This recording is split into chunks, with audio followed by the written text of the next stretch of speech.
Hello दोस्तों, मेरा नाम हिमांशु सिंह और आप देख रहे हैं स्टैंडर्ड स्टडी। दोस्तों आज हम लोग डिस्कस करने वाले हैं स्ट्रेट लाइन इन स्पेस के बारे में। ठीक है, और ये वेक्टर का बहुत ही महत्वपूर्ण टॉपिक है जिसमें स्ट्रेट लाइन इन स्पेस आता है, उसके बाद हमारा प्लेन भी आता है। ठीक है, तो ये दोनों ही बहुत महत्वपूर्ण टॉपिक है। मैं आपसे उम्मीद करूंगा कि अगर आप लास्ट तक बने रहोगे तो आपको पूरी तरीके से समझ में यहाँ पे आने वाला है। हाँ, अगर कोई डाउट मान लो आपको आ भी जाता है तो भी, क्योंकि हम पूरा एक्सप्लेन करने का प्रयास करेंगे, फिर भी मान लो आपको कोई अगर डाउट आ जाता है तो कमेंट्स में आप कमेंट करिए और मैं आपको पूरा रिप्लाई करके समझाने का प्रयास करूंगा। ठीक है, ओके, तो चलिए स्टार्ट करते हैं आज का टॉपिक और आज का सेशन। तो स्ट्रेट लाइन इन स्पेस की हम बात करने वाले हैं, देखते हैं क्या होता है। सबसे पहली बात, स्पेस की बात हो रही है तो जाहिर सी बात है हम 3D में जा रहे हैं, और 3D की अगर अंतर्गत बात कर रहे हैं तो यहाँ पे एक एक्स एक्सिस होने वाला है, एक एक्स एक्सिस होने वाला है, और एक अपने पास वाई एक्सिस होने वाला है, और एक अपने पास जेड एक्सिस होने वाला है। ठीक है, जो एक्स एक्सिस ये मान लो हो गया, ये मान लो वाई एक्सिस हो गया, और ये मान लो जेड एक्सिस हो गया। ठीक है, और कोई स्ट्रेट लाइन हम बात कर रहे हैं, अगर स्पेस में कोई भी स्ट्रेट लाइन अगर हमने ड्रॉ कर लिया तो हम उसकी मान लो ये स्ट्रेट लाइन में ड्रॉ कर लिया और ये किन्हीं दो पॉइंट से पास हो रही है, मान लो ये पॉइंट से पास हो रही है। ठीक है, कोई भी स्ट्रेट लाइन होती है प्लेन में तो या फिर सॉरी स्पेस में, तो वहाँ पे क्या होता है, कोई ना कोई लाइन है तो दो पॉइंट से पास होनी चाहिए मिनिमम। अगर एक पॉइंट से पास, मान लो हम आपको ये बोल दें कि अगर कोई एक पॉइंट है, इधर से कितनी लाइन पास हो सकती है, तो आप समझ सकते हो कि इसमें कितनी लाइन पास हो सकती हैं, तो बोलेंगे इनफाइनाइट लाइन पास हो सकती हैं। कितनी लाइन पास हो सकती है? इनफाइनाइट लाइन पास हो सकती हैं।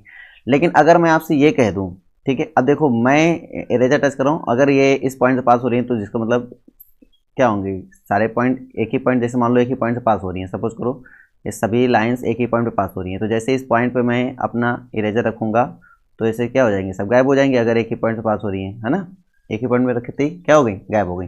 इसका मतलब सारी जो लाइन्स थी वो क्या थी, स्ट्रेट लाइन थी, वो एक ही पॉइंट से पास हो रही थी। मान लीजिए अगर एक पॉइंट से पास हो रही है, ठीक है, तो उसमें यूनिक तो आप कह नहीं सकते हो, किसी एक पॉइंट के लिए आप यूनिक स्ट्रेट लाइन तो कह नहीं सकते हो। तो एक यूनिक स्ट्रेट लाइन आपको कब मिलेगा, एक यूनिक स्ट्रेट लाइन कब मिलेगा, जब आपको कम से कम 2 पॉइंट दिए जाए, सबसे पहला काम, या फिर मिनिमम कितने पॉइंट दिए जाए, 2 पॉइंट दिए जाए, या फिर एक पॉइंट से पास हो रही हो, या एक स्लोप दिया जाए, स्लोप दे दिया जाए, एक पॉइंट से पास हो रहा है तो भी आप निकाल सकते हो। ठीक है, या फिर अगर एक पॉइंट से पास हो रहा है और उसकी डायरेक्शन दे दें कि किस डायरेक्शन में जा रहा है तो भी आप निकाल सकते हो। मतलब 2-3 तरीके के पहले से, जो स्लोप दिया जाए, एक पॉइंट से पास हो रहा है तो निकाल सकते हैं, 2 पॉइंट से पास हो रहा है तो निकाल सकते हैं। ये तो हमने ऐसे देख लिया, 2D में देख लिया था। लेकिन 3D में क्या होगा कि क्योंकि वो स्पेस का मतलब क्या हो, यहाँ से भी लाइन पास हो सकती है ना, यहाँ से भी लाइन मान लो इससे पास हो सकती है, तो उसको भी कैसे एक्सप्लेन करेंगे, वो उसके लिए हम क्या कर सकते हैं कि आपको पॉइंट दिया जाए जहाँ से वो पास हो रहा है, और साथ साथ आपको एक लाइन दिया जाए जिसकी वो क्या है, पैरेलल है। अगर हमें ये भी दिया जा रहा है कि हाँ इस लाइन के क्या है, पैरेलल है, तो मैं इजीली पैरेलल है या फिर उसकी डायरेक्शन में है, अगर ऐसा भी दिया जाता है किसी वेक्टर की डायरेक्शन में है, अगर ऐसा भी दिया जाता है तो मैं आराम से उस लाइन को निकाल सकता हूँ। ठीक है, तो ये तो समझ में आ गया कि मुझे अगर किसी भी लाइन को निकालना है यहाँ पर एक स्पेस में, तो 2 कॉन्सेप्ट आए हैं। ये तो 2 पॉइंट दिए जाएंगे, गिवन होंगे 2 पॉइंट जिससे वो पास हो रहा हो, गिवन 2 पॉइंट, ये तो 2 पॉइंट दिए जाएं जिससे वो पास हो रहा हो। और दूसरा पॉइंट हमारे पास क्या निकल के आया कि अगर ऐसा नहीं है तो क्या गिवन होना चाहिए, तो गिवन होना चाहिए 1 पॉइंट एंड डायरेक्शन अब डायरेक्शन का मतलब ये हुआ, ये तो उसके पैरेलल होगी, ये तो उसके पैरेलल होगी, या तो परपेंडिकुलर होगी, या तो उसकी डायरेक्शन में होगी। तो डायरेक्शन आपको दिया जाएगा, किसी भी 3 तरीके से डायरेक्शन दे सकता है, जैसा मैंने तो बताया, पैरेलल की कंडीशन पे दे सकता है, परपेंडिकुलर कंडीशन पे दे सकता है, सेम डायरेक्शन पे दे सकता है, ऐसे बोल सकता है ना। तो इनमें से कुछ भी बोलेगा तो डायरेक्शन के थ्रू वो बात हमारी जाएगी। कहानी क्लियर हो रही, नहीं हो रही है? हो रही है, ठीक है। पैरेलल दे तो पैरेलल की कंडीशन पे आप काम करेंगे, और जो जैसा मतलब क्वेश्चन दे वैसे कि इसके अकॉर्डिंग आपको काम करना है। फिलहाल के लिए मैं आपको लेकर चलता हूँ अब अपने क्वेश्चन पे। तो मान लीजिए हम कुछ क्षण के लिए मान लेते हैं अपने पास ये है, ठीक है, तो कुछ ऐसा है, ठीक है, हम मान लेते हैं इसके पैरेलल वेक्टर, हमारे इस लाइन के पैरेलल वेक्टर हमारे पास मान लिए वेक्टर है जो इसके पैरेलल है, उसको नाम दे दिया मैंने B। इस पॉइंट का पोजीशन वेक्टर मान लिया हमने A, तो इस पॉइंट का पोजीशन वेक्टर हमने मान लिया क्या, A, तो ये हो जाएगा A पॉइंट है, इसका पोजीशन वेक्टर हमारे पास A है। ये मान लो P पॉइंट है और इसका पोजीशन वेक्टर हमारे पास क्या है, मान लो ये इसका पोजीशन वेक्टर मान लो क्या मान लिया जाए, इसको R मान लो, पोजीशन वेक्टर है, ये अननोन है ना, ये क्या है, अननोन। वो पॉइंट जिससे वो गिवन है वो पास हो रहा है, ये गिवन होगा ये आर का मतलब अननोन पॉइंट, वेरिएबल पॉइंट जो चेंज हो रहा है, ये कुछ भी कहीं भी हो सकता है, तो उसको मैं मान रहा हूँ यहाँ पे आर, क्या मान रहा हूँ यहाँ पे आर। तो आर जो पॉइंट होगा उसका मतलब यहाँ से किससे, आर का मतलब यहाँ पे इस तरह है कि एक्स आई प्लस वाई जे और प्लस जेड के, बात समझ आ रही नहीं? एक्स आई प्लस वाई जे प्लस जेड के, ये मतलब है। तो हमने मान लिया इसका आर वेक्टर हो गया। तो आप मुझे बताओ यहां से एपी क्या आएगा? एपी क्या आएगा? एपी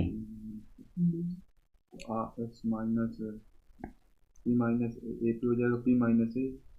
एपी हो जाएगा पी माइनस ए। पी का पोजीशन वेक्टर क्या है? आर, तो बोलेंगे आर माइनस ए, यही तो होगा ना बेटा? ठीक है। अगर ये क्योंकि बी वेक्टर के पैरेलल है और जो एपी है हमारा एंड जो एपी है हमारा वो पैरेलल है किसके? वो पैरेलल है बी वेक्टर के। दैट इज कॉल्ड, अगर एपी पैरेलल है बी वेक्टर के तो हम बोल सकते हैं ना एपी बराबर लैम्डा बी। बोलो कोई दिक्कत? एपी बराबर लैम्डा बी। अब बिकॉज एपी बराबर लैम्डा, एपी हमारे पास क्या है? आर माइनस ए है ना, इक्वल टू क्या है हमारे पास? Lambda B. ठीक है, तो यहां से क्या निकल के आएगा बेटा कि आर इज इक्वल टू निकल के आएगा ए प्लस लैम्डा बी। यानी कोई भी लाइन अगर हम निकालेंगे तो हमारे पास ये सब होगा, कोई भी लैम्डा हमारे पास हो। लैम्डा तो कुछ भी हो सकता है, कांस्टेंट वैल्यू है, ये तो समझ ही पा रहे हो कि लैम्डा क्या होती है? कांस्टेंट वैल्यू होती है। इसका मतलब कुछ भी हो जाए जो इसके स्ट्रेट लाइन की इक्वेशन हो जाएगा वो क्या हो जाएगा? Are is equal to A plus lambda b हो जाएगा। तो ये कहलाएगा स्ट्रेट लाइन इक्वेशन। ठीक है, in space equation of straight line, straight line in space. बात समझ आ रही नहीं आ रही? ठीक है। और यहाँ पे गिवन क्या क्या होगा? तो अगर आपको यहाँ पे पॉइंट की बात की जाएगा सर गिवन क्या होगा, तो मैं आपको बताता हूँ गिवन क्या होगा। द वेक्टर ऑफ, इसमें क्वेश्चन ऐसा रहेगा कि द वेक्टर ऑफ, ठीक है, जब वेक्टर इक्वेशन बोल सकते हो, the vector equation of a straight line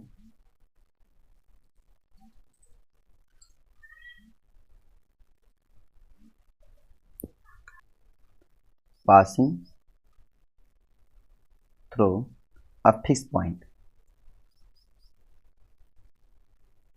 ये आपको गिवन होगा। ये जो फिक्स पॉइंट मैंने आपको बोला ये आपका क्या होगा? गिवन होगा। इसको हम यहाँ पे मान लेते हैं कुछ देर के लिए ए, क्या मान लेते हैं? ए मान लेते हैं। ठीक है, और आपको क्या दिया जाएगा इसमें? एक इसकी फिक्स लाइन की पोजीशन वेक्टर दिया जाएगा, इसका पोजीशन वेक्टर आपको दे दिया जाएगा ना, और इसमें आपको दिया जाएगा एंड एक पैरेलल दिया जाएगा, पैरेलल की इसके पैरेलल वेक्टर है ना, इसके पैरेलल वेक्टर है, ये आपको गिवन होगा। ये भी क्या होगा? आपको गिवन होगा कि पैरेलल वेक्टर आपको मान लिया हमने बी मान लिया। क्या मान लिया हमने? बी।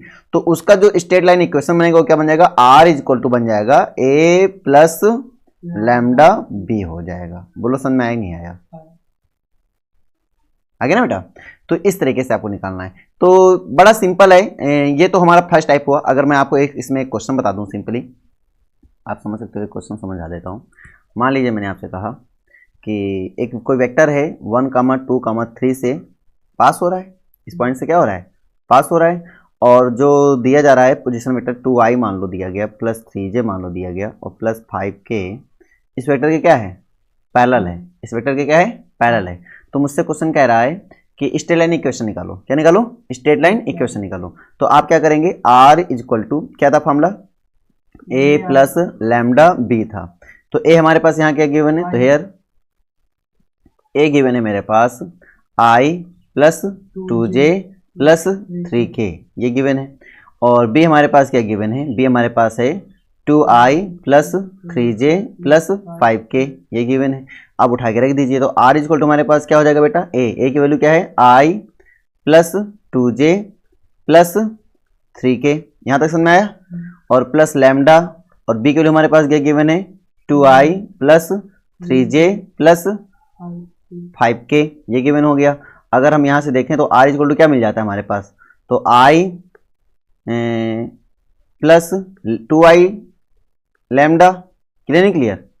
ठीक है, प्लस यहाँ से देखोगे 2j, और यहाँ से क्या मिल जाएगा? प्लस 3 लैम्डा j, ये मिल जाएगा, और प्लस यहाँ से देखोगे 3k, और प्लस 5 लैम्डा k। अब इन दोनों में कॉमन क्या मिल जाएगा? आई बाहर कर लेंगे तो क्या हो जाएगा? 1 प्लस 2 लैम्डा, प्लस यहाँ पे क्या हो जाएगा? 2 प्लस 3 लैम्डा, और प्लस यहाँ से क्या मिल जाएगा? 3 प्लस 5 लैम्डा। बोलो, है ना? और ये क्या हो जाएगा? यहाँ तक समझ में आ गई बातें? तो ये हमारा वेक्टर का सिंपल फॉर्म हो गया। अच्छा, कहीं कहीं आपको यही आंसर दे दिया, कहीं कहीं आपको ये आंसर देगा, कहीं कहीं एक फॉर्म में आएगा, उस फॉर्म को हम बात करेंगे कार्टेशियन फॉर्म होता है। ये तो वेक्टर फॉर्म है, ये कैसा फॉर्म है? तो वेक्टर फॉर्म है। तो ये स्ट्रेट लाइन का वेक्टर फॉर्म होता है, ठीक है। ये वेक्टर फॉर्म हो गया आपका, वेक्टर फॉर्म। अभी एक आता है कार्टेशियन फॉर्म आता है, फिर एक आता है हमारे पास इस तरह से फॉर्म होते हैं, पैरामेट्रिक फॉर्म होता है ना, उसको भी हम बात करेंगे, पैरामेट्रिक फॉर्म की बात भी करेंगे। फिलहाल के लिए समझ में आया कि नहीं आया, बताइए, आ गया? अगर हम ये वेक्टर फॉर्म हो गया, अगर हम पैरामेट्रिक फॉर्म बोले इसी में, कौन सा फॉर्म बोल दें? Parametric form. तो वो क्या होता है उसको समझिए। तो उसके लिए हम क्या करेंगे, आर की वैल्यू रख देंगे। आर की वैल्यू एक्चुअली में होती क्या बेटा, बोलो? एक्स आई प्लस वाई जे प्लस जेड के होती है। कंपेयर करो, आई के कोएफिशिएंट दो वेक्टर कब इक्वल होते हैं? जब आई का कोएफिशिएंट आई के कोएफिशिएंट के इक्वल हो जाए, जे का कोएफिशिएंट जे के कोएफिशिएंट के इक्वल हो जाए, और के का कोएफिशिएंट के कोएफिशिएंट के इक्वल हो जाए, उसको कहते हैं parallel vector, sorry equal vector, है ना। तो आई का कोएफिशिएंट आई के कोएफिशिएंट के equal, that is called x is equal to 1 plus 2 lambda, ठीक है। Y is equal to 2 plus 3 lambda, and z is equal to 3 plus 5 lambda. बोलो क्लियर है नहीं क्लियर है? क्लियर है। तो अब यहां से जो हमारा बनेगा, this is called parametric form, this is called parametric form. तो ये हो गया पैरामेट्रिक एक फॉर्म, है ना, इक्वेशन का। अब इसी में मुझे बनाना है कार्टेशियन फॉर्म। कौन सा फॉर्म? Cartesian form. तो कार्टेशियन फॉर्म बनाने के लिए इसी की स्टेप आगे एक और बढ़ जाओ। कैसे बढ़ेंगे? प्लस का 1 के इधर लेकर आएंगे, मल्टीप्लाई के 2 इधर लेकर आ जाएंगे, तो जाएगा एक्स माइनस 1 अपॉन 2। क्लियर नहीं क्लियर? अब बराबर लैम्डा होगा, इधर भी लैम्डा मिलेगा, इधर भी लैम्डा मिलेगा, तो तीनों इक्वल मिल जाएंगे, नहीं मिल जाएंगे? चलो मैं नए सिस्टम में कर दूंगा वो चीज। इधर क्या मिलेगा, y माइनस 2 अपॉन 3 हो जाएगा इक्वल टू लैम्डा। बोलो यहाँ से क्या होगा, z माइनस 3 अपॉन 5 हो जाएगा इक्वल टू लैम्डा। तो यहाँ से क्या लिख देंगे हम, तो x minus 1 by 2 is equal to y minus 2 by 3 is equal to z minus 3 by 5 equal to lambda लिखने जरूरत नहीं है, ठीक है, क्योंकि सब तो बराबर ही हो गए आपस में ना। तो ये इस फॉर्म को क्या बोलते हैं? Cartesian form. इस फॉर्म को बोलते हैं कार्टेशियन फॉर्म। तो हमने देखा किसी स्ट्रेट लाइन के 3 फॉर्म हो गए, एक तो हो गया वेक्टर फॉर्म, एक हो गया पैरामेट्रिक फॉर्म, एक हो गया कार्टेशियन फॉर्म। बोलो समझ में आई नहीं आया? बोलो बेटा, आ गया। अगर हम इन जनरल की बात करें, इन जनरल की बात करें, in general,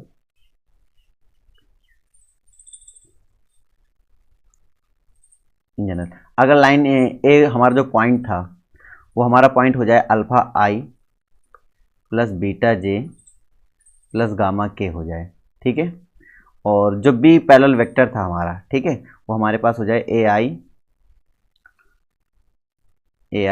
plus B J plus सी के, कुछ ऐसा हो जाए, है ना बेटा।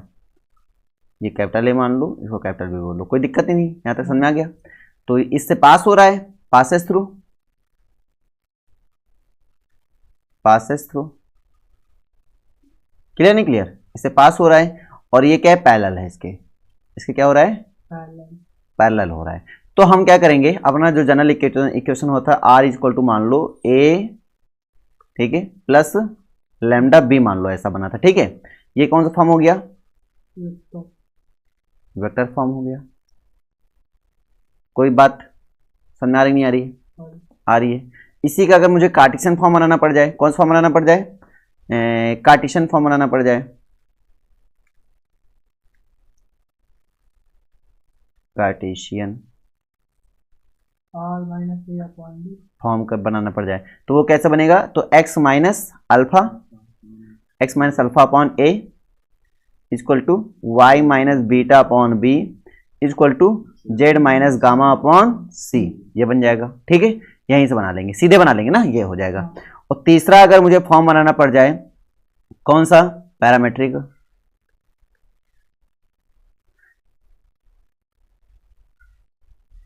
पैरामेट्रिक फॉर्म में क्या लिखेंगे, x is equal to a lambda plus alpha, ठीक है। क्लियर है, डाउट है?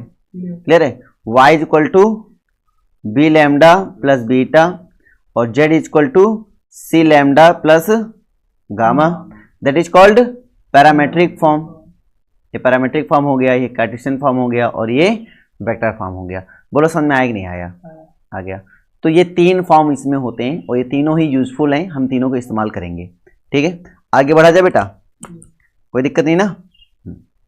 अब जैसे मान लो एक क्वेश्चन मैंने तुम्हें इसी में पूछ लिया, मान लीजिए थोड़ी देर के लिए क्वेश्चन एक और ले लो। क्वेश्चन इस टाइप से आया, फाइंड, समझना, फाइंड द वेक्टर इक्वेशन, ठीक है, ऑफ अ लाइन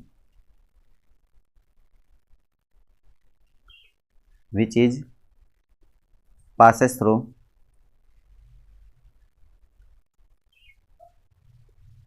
क्वेश्चन समझ लो कैसे आ रहा है ना, passes through the point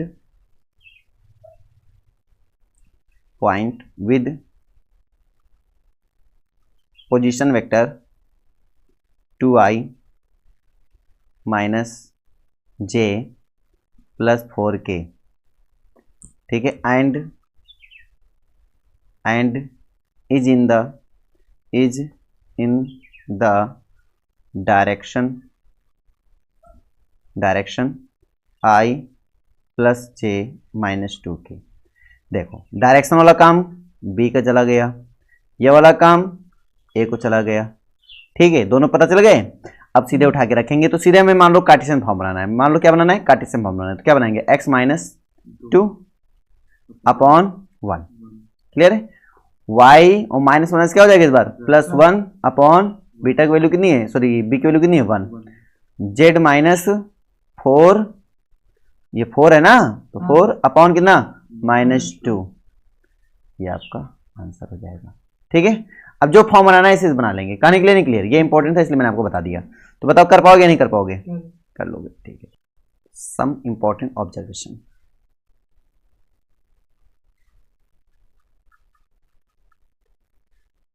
some important observation.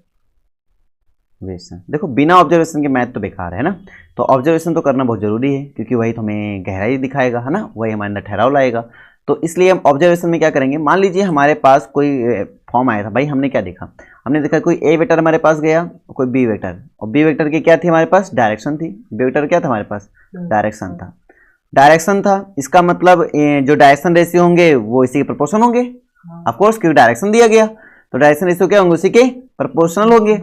अब ये बात हमें समझ में आ गई। इसका मतलब जो हमारे पास ये था कि x minus alpha upon a equal to y minus beta upon b equal to z minus gamma upon c। बोलो कहानी क्लियर नहीं क्लियर। तो ये हमारे पास क्या हो जाएंगे, तो यहाँ पे जो a और ये जो b और ये जो हमारे पास c है, ये तीनों क्या बन जाएंगे, डायरेक्शन रेशियो बन जाएंगे, डायरेक्शन रेशियो बन जाएंगे। अब क्योंकि ये तीनों प्रोपोर्शन में है, इक्वल में है, पहली बात तो ठीक है।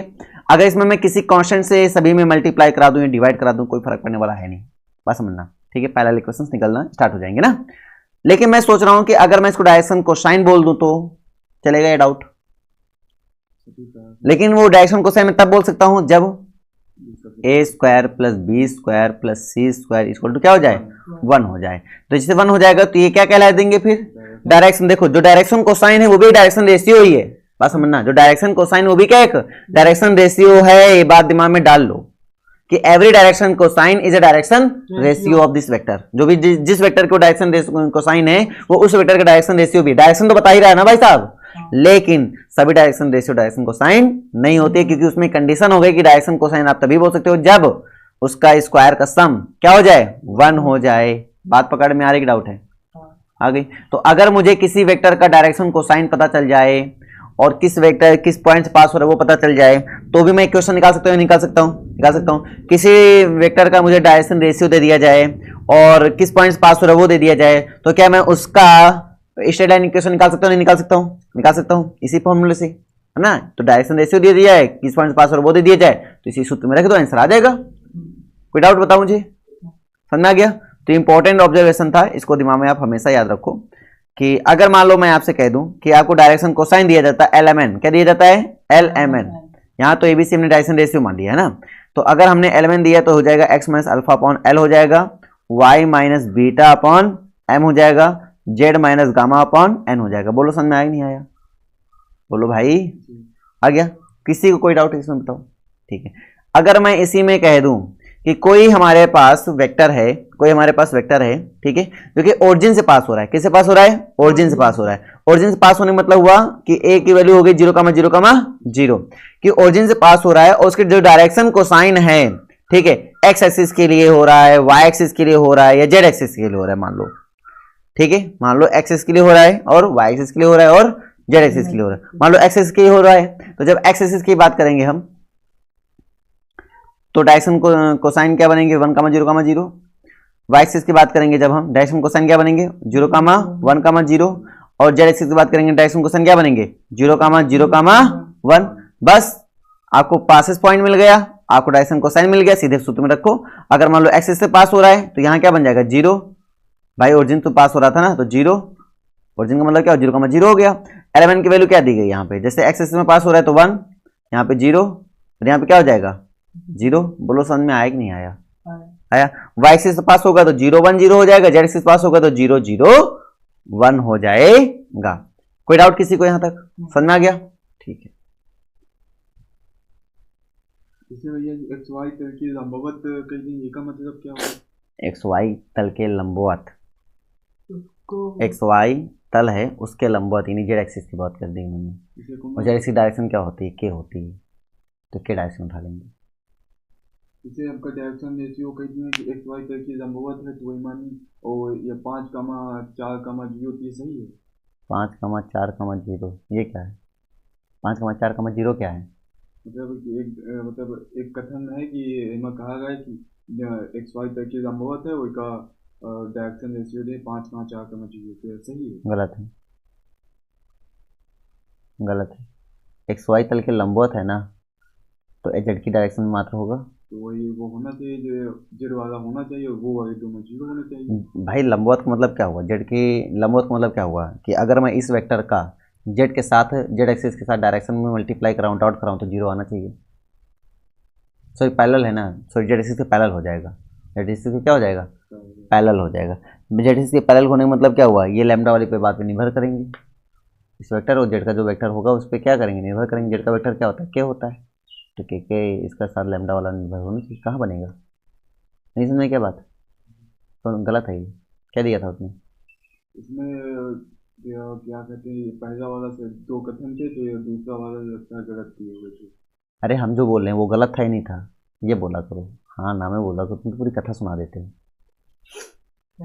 मतलब तुम्हारी बातों में पता क्या रहता है? तुम्हारी बातों में एक कॉन्फिडेंस नहीं रहता है, कॉन्फिडेंस की कमी रहती है। मैथमेटिक्स क्या कहती है हमें? मैथमेटिक्स कहती है कि जो बात बोलो विद कॉन्फिडेंस। आपका कॉन्फिडेंस जो है ना, आपका कॉन्फिडेंस, ठीक है, ये आपके मैथमेटिक्स के कॉन्सेप्ट को बिल्ड करता है। और कॉन्फिडेंस हो गया तभी आप बोल सकते हो जब आपके अंदर नॉलेज होगा। क्या होगा? नॉलेज होगा। इसीलिए जब भी हम मैथ पढ़ते हैं हम लोग, तो भी बहुत गहराई से पढ़ते हैं ताकि नॉलेज हमारे अंदर आ जाए, ताकि हम अपने कॉन्फिडेंस को डेवलप कर पाएँ। और जब हम कॉन्फिडेंस को डेवलप कर लेते हैं तो एकदम सटीक बोलते हैं ये ऐसा होगा, ये ऐसा नहीं होगा। तो इसको बिल्ड करने के लिए सबसे पहली चीज़ कॉन्फिडेंस बढ़ाओ। और कॉन्फिडेंस को बढ़ाने के लिए हमारे पास 2 चीज़ें होनी चाहिए। एक तो बुक रीड करना स्टार्ट कर दो, ठीक है, और दूसरा हो गया उसकी प्रैक्टिस करना स्टार्ट कर दो।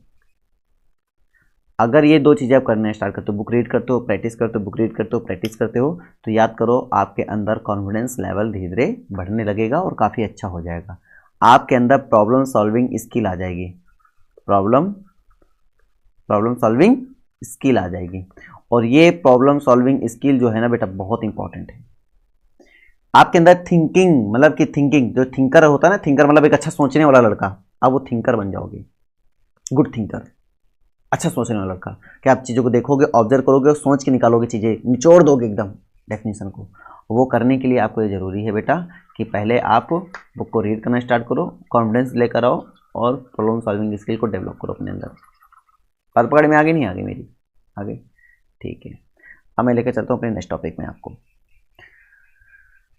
टॉपिक ये है कि अगर कोई वेक्टर हमारा कह रहा है, समझना ध्यान से, कि द वेक्टर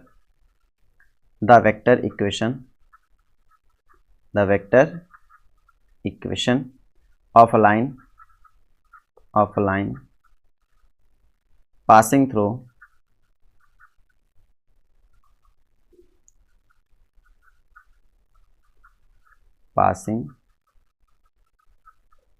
थ्रो 2 पॉइंट्स, कितने points? 2 points, 2 points with position vector, with position vector A and B. 2 point ले लिए जिनके पोजीशन वेक्टर हमारे पास क्या है? A and B. इज तो लाइन के इक्वेशन क्या होंगे एक्चुअली में? तो हो जाएगा are is equal to A plus lambda B minus A. Clear नहीं क्लियर? बी माइनस ए क्यों किया, समझ में आ रहा है कि नहीं आ रहा है भाई? उसके हाँ एक्चुअली में इसकी डायरेक्शन को बता देगा। क्या बता देगा? डायरेक्शन। ये वेक्टर निकल आएगा तो एक डायरेक्शन बता देगा और ए पॉइंट से पास हो रहा है तो उससे हमारा ये निकल आएगा। तो सीधे आप इससे क्वेश्चन लगाएंगे, लग जाएगा इजीली। Clear and clear? ठीक है, अब मैं इसी को ऑब्जर्वेशन दिखा देता हूँ। मान लीजिए हमारे पास ए वेक्टर आ गया आपका x1 i plus y1 j plus z1 k। B vector मान लो क्या आ गया हमारे पास? x2 i plus y2 j plus z2 k। तो b माइनस ए कैसे निकालेंगे आपको पता है ना ये बात? b में a को सब्ट्रैक्ट कर देंगे, क्या हो जाएगा बेटा? x2 minus x1 i plus y2 minus y1 j plus z2 minus z1 k, है ना? एक्चुअली में ये किसको बता देगा? ये डायरेक्शन को बता देगा। किसको बता देगा? डायरेक्शन को, डायरेक्शन को बता देगा। ये इस पॉइंट से मान लो किसी एक पॉइंट से, चलो इसको ले लो चाहे इसको ले लो, तो हम मानते हैं इस वाले पॉइंट से क्या हो रहा है? पास हो रहा है ना? अधिकतर ए को मान रहे हैं हम, ठीक है। तो इक्वेशन क्या बनेगा? वेक्टर फॉर्म का इक्वेशन तुम्हारे सामने लिखा हुआ है। कार्टेशियन फॉर्म का इक्वेशन क्या बन जाएगा? तो यहाँ से बन जाएगा x माइनस x1, तो यहाँ x1 की वैल्यू क्या है? x1 हो जाएगा ना, अपॉन डायरेक्शन। डायरेक्शन यहाँ पे क्या है?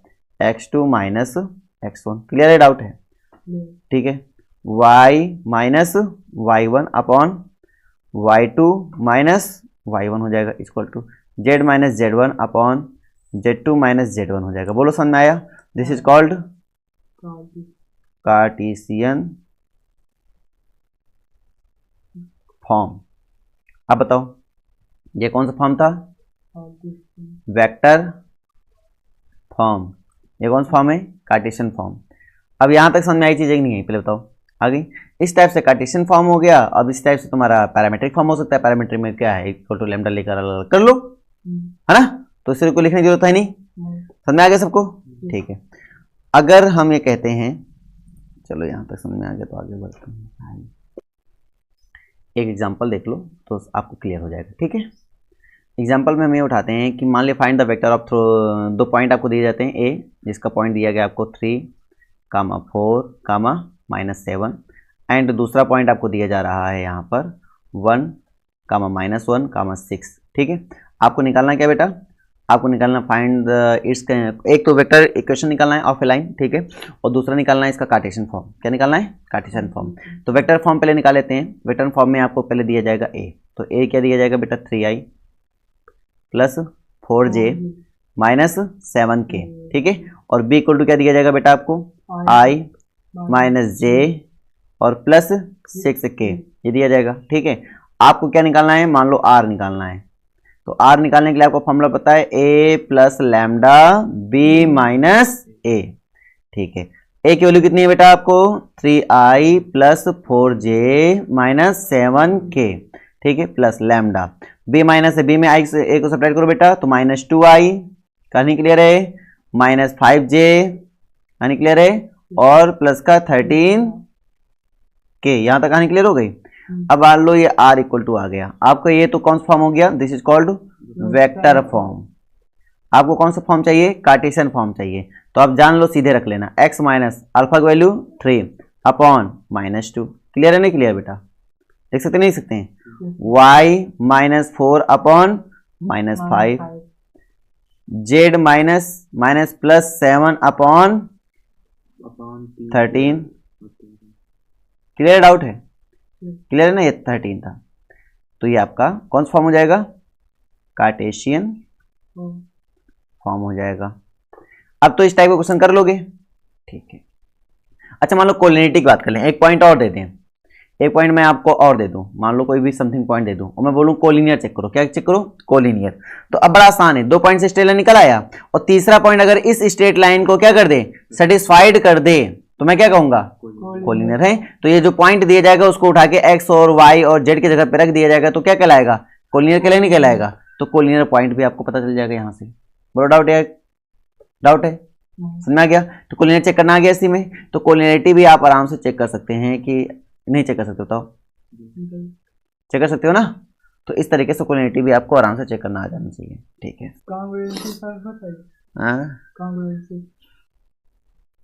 कॉन्ग्रुएंट, हम कोलिनियरिटी की बात कर रहे हैं। कोलिनियरिटी मतलब होता है वो सारे पॉइंट एक ही लाइन पर है ना। कॉन्ग्रुएंट एक दूसरे लाइन के लिए देखा जाएगा, है एक लाइन और दूसरा लाइन, हाँ उसका एक अगर कॉमन पॉइंट मिल जाएंगे तो कॉन्ग्रुएंट हो जाएंगे। दोनों लाइन का एक कॉमन पॉइंट मिल जाएगा, दिस इज कॉल्ड एक क्यों कॉन्ग्रुएंट का नहीं समझते हो क्या? वो तीन लाइनों वो एक कॉन्ग्रुएंसी बात कर रहे हैं, कॉन्ग्रुएंट। कंकरेंट ये इनकी बात नहीं कर रहे हैं, कॉन्ग्रुएंसी कॉन्ग्रुएंट। कॉन्ग्रुएंट किसे कहते हैं पता है तुम्हें? खाली मुंह में आगे बोल दिया। तुम कोप्लैनर कह सकते हो, तुम कोलिनियर कह सकते हो, है ना, तुम पैरेलल कह सकते हो। यहाँ कॉन्ग्रुएंट की बात ही पहली बात नहीं होती नहीं, वो हम वो जो कहते हैं कॉन्करेंट वो बोलना चाहते थे। और कॉन्करेंट जो होता है वो मिनिमम 3 लाइन्स जो होती हैं एक पॉइंट अगर पास हो रही हैं, तो अगर कोई 3 लाइन है, देखो कॉन्करेंट की कहानी ऐसी होती है, समझिए मेरी बात को।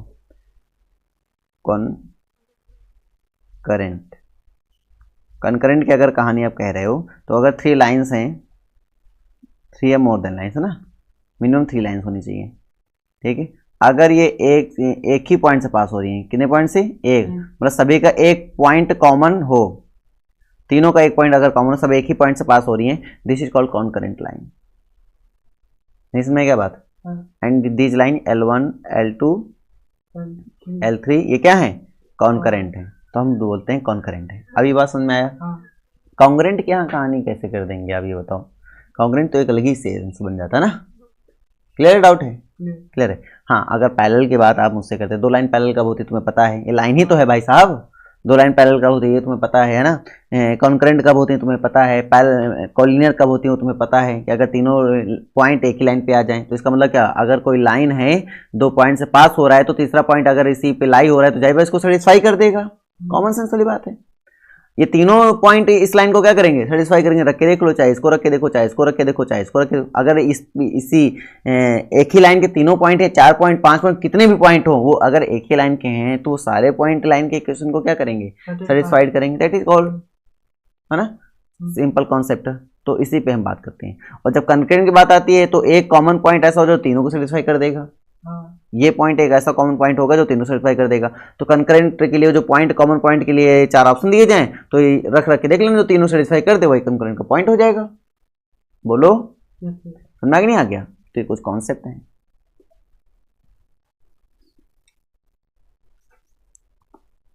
अच्छा जी,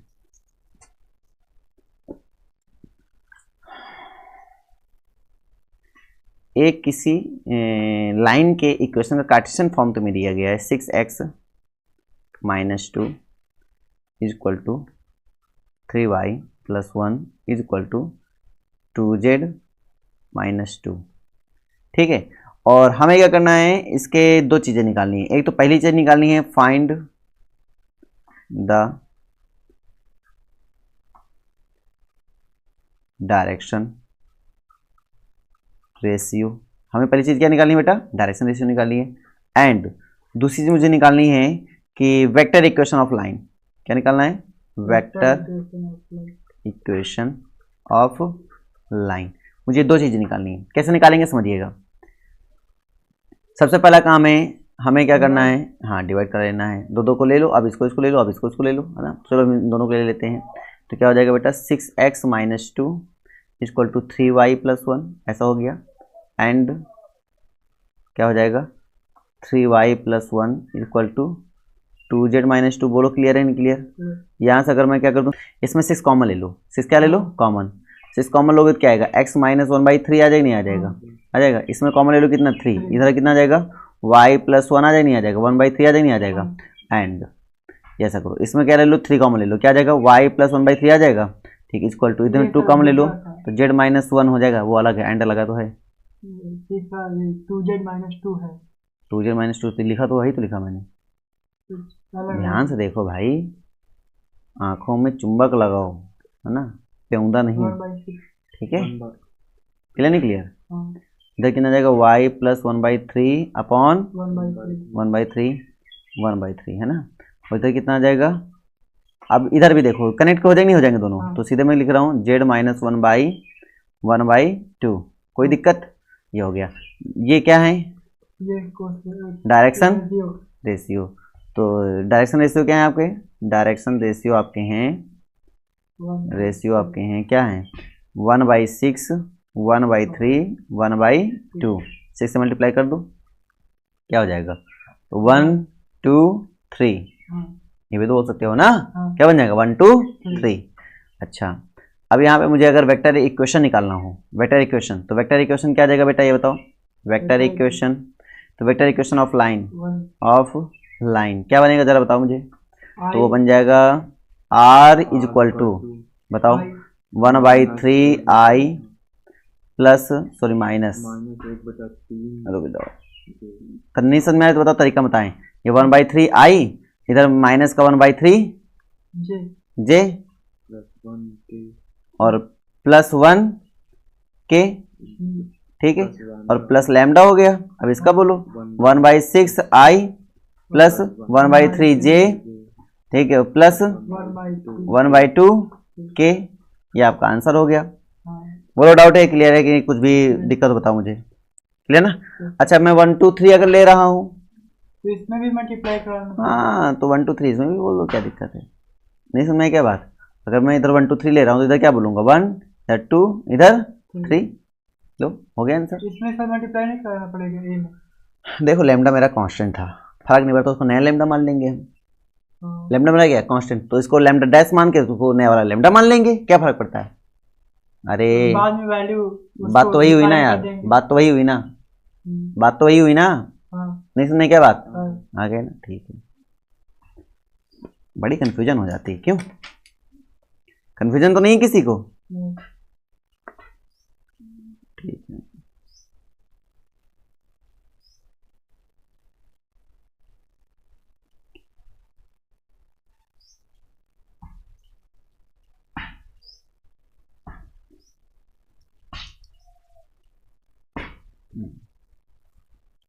next question, find the point on the line, ठीक है, on the line x+2 upon 3 equal to y+1 upon 2 equal to z-3 upon 2 at a distance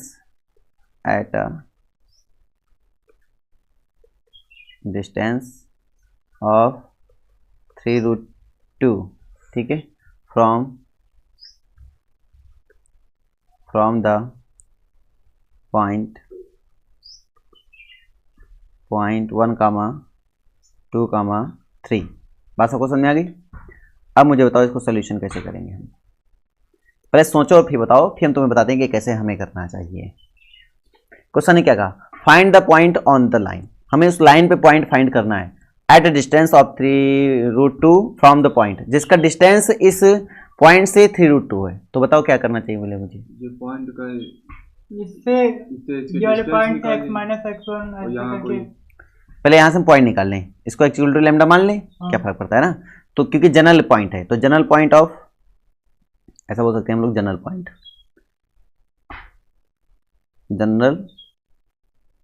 point of line is, क्या हो जाएगा भाई, तो यहां से लिखो, तो x वाले में क्या आएगा 3 लैम्डा -2, क्लियर नहीं क्लियर, इधर वाले में क्या आएगा 2 लैम्डा -1, इधर वाले में क्या आएगा 2 लैम्डा +3, ये आ जाएगा, पॉइंट आ गया।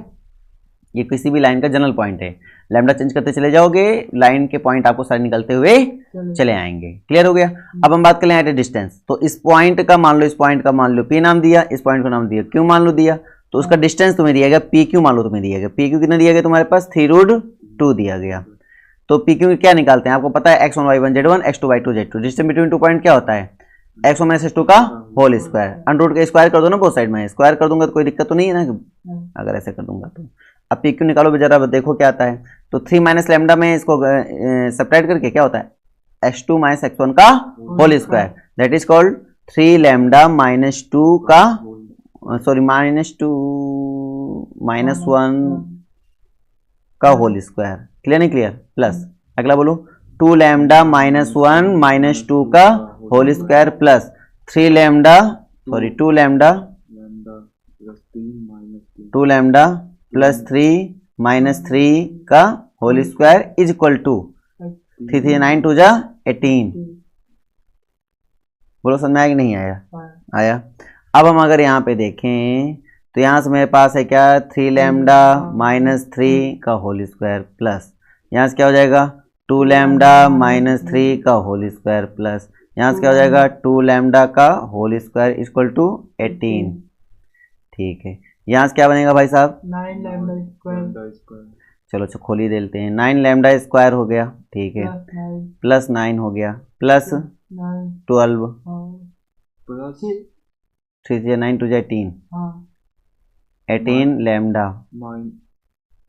ठीक है, समझ नहीं है क्या? आ गया ना।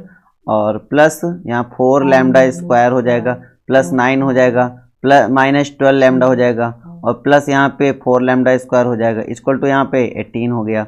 चलिए करिए 9 4 13 13 4 17 लैम्डा स्क्वायर 18 12 कितने होते हैं 30 और 30 रख देंगे माइनस का 30 लैम्डा और 9 9 18 9 9 18 और 18 में 18 गया 0 हो गया, काम खत्म हो गया। इन दोनों में कॉमन लिया हमने लैम्डा, कितना बचा क्या 17 लैम्डा माइनस 30 इक्वल टू 0। तो एक मिल गया लैम्डा इक्वल टू 0, एक मिल गया हमारे पास लैम्डा इक्वल टू 30/17। अब 0 रखेंगे बेटा तो 0 पे पॉइंट क्या मिल जाएगा मुझे -2 कामा -1 कामा 3 मिल जाएगा। क्लियर नहीं क्लियर? लैम्डा इक्वल टू 0 रख देंगे तो इसका डिस्टेंस निकाल के देखोगे यही आएगा एक। जब लैम्डा इक्वल टू 30/17 रख दोगे तो भी आपका एक पॉइंट मिल जाएगा। कोई डाउट तो नहीं है? तो एक पॉइंट मिल जाएगा, तो आपके 2 पॉइंट पॉसिबल है यहाँ पर। अब पहला एक पॉइंट मुझे बताओ, किसी भी वेक्टर से तुम उसका डायरेक्शन रेशियो डायरेक्शन कोसाइन निकाल सकते हो या नहीं? किसी भी वेक्टर से डायरेक्शन रेशियो डायरेक्शन कोसाइन निकाल सकते हो। ठीक है, किसी भी वेक्टर का अब यहाँ पर मतलब किसी भी लाइन, मान लो कोई लाइन तुम्हें दिया गया इस फॉर्म में, कोई भी फॉर्म में दिया गया मतलब x minus alpha upon a y minus beta upon b z minus gamma upon c। मान लो इस फॉर्म में कोई लाइन हमें दिया गया तो उसका क्या हम लोग डायरेक्शन रेशियो निकाल सकते हैं? हाँ या ना? क्या डायरेक्शन कोसाइन निकाल सकते हैं? हाँ ना बोलो भाई। ठीक है, क्या मैं इस पॉइंट के जनरल पॉइंट निकाल सकता हूँ?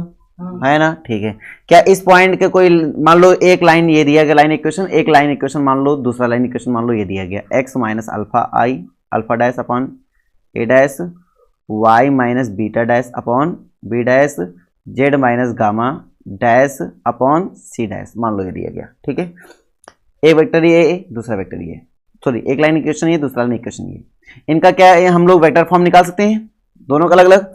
अब मैं आपसे ये कहूं कि दोनों वेक्टर पैरेलल हैं, क्या है ये दोनों वेक्टर, दोनों लाइन कैसी हैं? पैरेलल हैं। दोनों लाइन पैरेलल हैं, इसका मतलब क्या हुआ कि इनके डायरेक्शन रेशियो भी पैरेलल होंगे नहीं होंगे?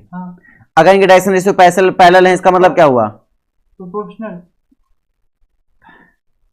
लाइन पैरेलल है ना तो प्रोपोर्शनल थोड़ी बोलेंगे हम।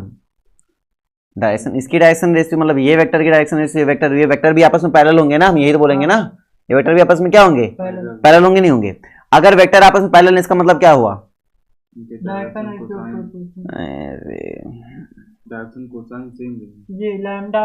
डायरेक्शन कोसाइन सेम रहेंगे या फिर वो जो वेक्टर बन रहे हैं, मान लो इससे तुम्हारा बी वेक्टर बन रहा है, इससे बी डैश वेक्टर बन रहा है तो बी बराबर लैम्डा बी डैश होगा या नहीं होगा? भाई ये बोलो ना पैरेलल के केस में। नहीं समझ रही क्या बात मेरी? आ रही ना? हम ये तुमसे सुनना चाहते हैं, मतलब हमारे कहने का मतलब ये है कि यहाँ पे अगर पैरेलल के केस आ जाता है, क्या केस आ जाता है? पैरेलल का केस आ जाता है तो आप क्या बोलोगे कि इसका मान लो ये इसके पैरेलल है, इसका मतलब क्या हुआ? इसका जो डायरेक्शन रेशियो है इसके डायरेक्शन रेशियो के क्या होगा? अरे लैम्डा टाइम्स होगा। तो मान लो इसका वेक्टर मान लिया हमने बी वेक्टर मान लिया, कैपिटल बी वेक्टर मान लिया ना, वो बन जाएगा तुम्हारे पास ए आई प्लस बी जे प्लस सी के, ये बनेगा। और इसका जो बी डैश मान लिया हमने, बी डैश वेक्टर बनेगा वो क्या बन जाएगा बेटा, A dash I plus B dash J plus C dash K, ये बनेगा नहीं बनेगा। मैं कह रहा हूं कि भाई आपसे मैं साफ साफ ये कह रहा हूं कि भाई जो बी वेक्टर मेरे पास है ये इसके पैरेलल है बी डैश के, क्योंकि लाइन पैरेलल है ना आपस में। लाइन पैरेलल का मतलब क्या हो, ये बी इसके बी डैश के क्या होगा, पैरेलल है। और अगर बी बी डैश के पैरेलल, इसका मतलब क्या निकल के आ रही कहानी, b dash equal to b lambda times b. नहीं समझ नहीं बात अभी। या फिर हम कह सकते हैं इन दोनों का क्रॉस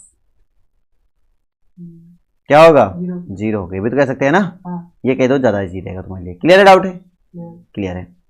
अगर मैं अब आपसे ये कह रहा हूं कि भाई साहब ये परपेंडिकुलर हैं, क्या हैं, परपेंडिकुलर हैं यही दोनों, तो क्या हो जाएगा, तो बी डैश का डॉट कर देंगे और वैल्यू क्या आ जाएगी, जीरो आ जानी चाहिए। मतलब हमें अल्फा बीटा गामा से कोई मतलब नहीं, हमें अल्फा बीटा गामा से कोई मतलब नहीं, हमें alpha dash beta dash gamma dash से कोई मतलब नहीं। अगर हम डायरेक्शन रेशियो निकाल पा रहे हैं तो जो मैंने तुम्हें डायरेक्शन रेशियो की पूरी कहानी तुम्हें सुनाई थी, पूरी कहानी मैंने तुम्हें समझाई थी, पूरी थ्योरी मैंने तुम्हें समझाई थी, उस पूरी थ्योरी को तुम यहाँ अप्लाई कर सकते हो, कोई दिक्कत नहीं आएगी। क्या वो प्लेन हो, क्या वो हमारा स्ट्रेट लाइन हो, क्या वो स्ट्रेट लाइन हो, क्या वो मेरा प्लेन हो, दोनों में अप्लाई कर सकते हो, कोई दिक्कत नहीं है। बोलो कहानी क्लियर है, डाउट है। इसीलिए मैंने आपसे बोला था डायरेक्शन रेशियो डायरेक्शन कोसाइन हमारे इस प्लेन में बहुत ही अहम भूमिका निभाते हैं, इसलिए उनको बहुत अच्छे से क्लियर रखो। मतलब पकड़ में आ गई नहीं आ गई, ये क्लियर तो सब कुछ क्लियर, हमने पहले बोल दिया था, क्योंकि उसकी थ्योरी और इसकी थ्योरी लास्ट में कनेक्ट हो जाती पूरी तरीके से। बात समझ में आ रही है, ठीक है, आगे बढ़े अब, ठीक है। चलो कुछ क्वेश्चन की बात कर लेते हैं, उसको समझिएगा। फाइंड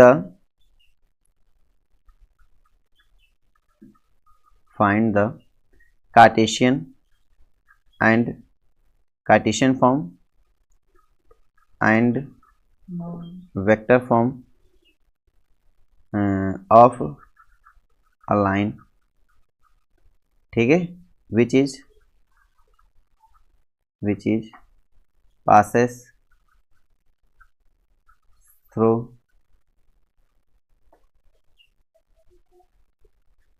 passes through 1, 2, 3, है ना, and is parallel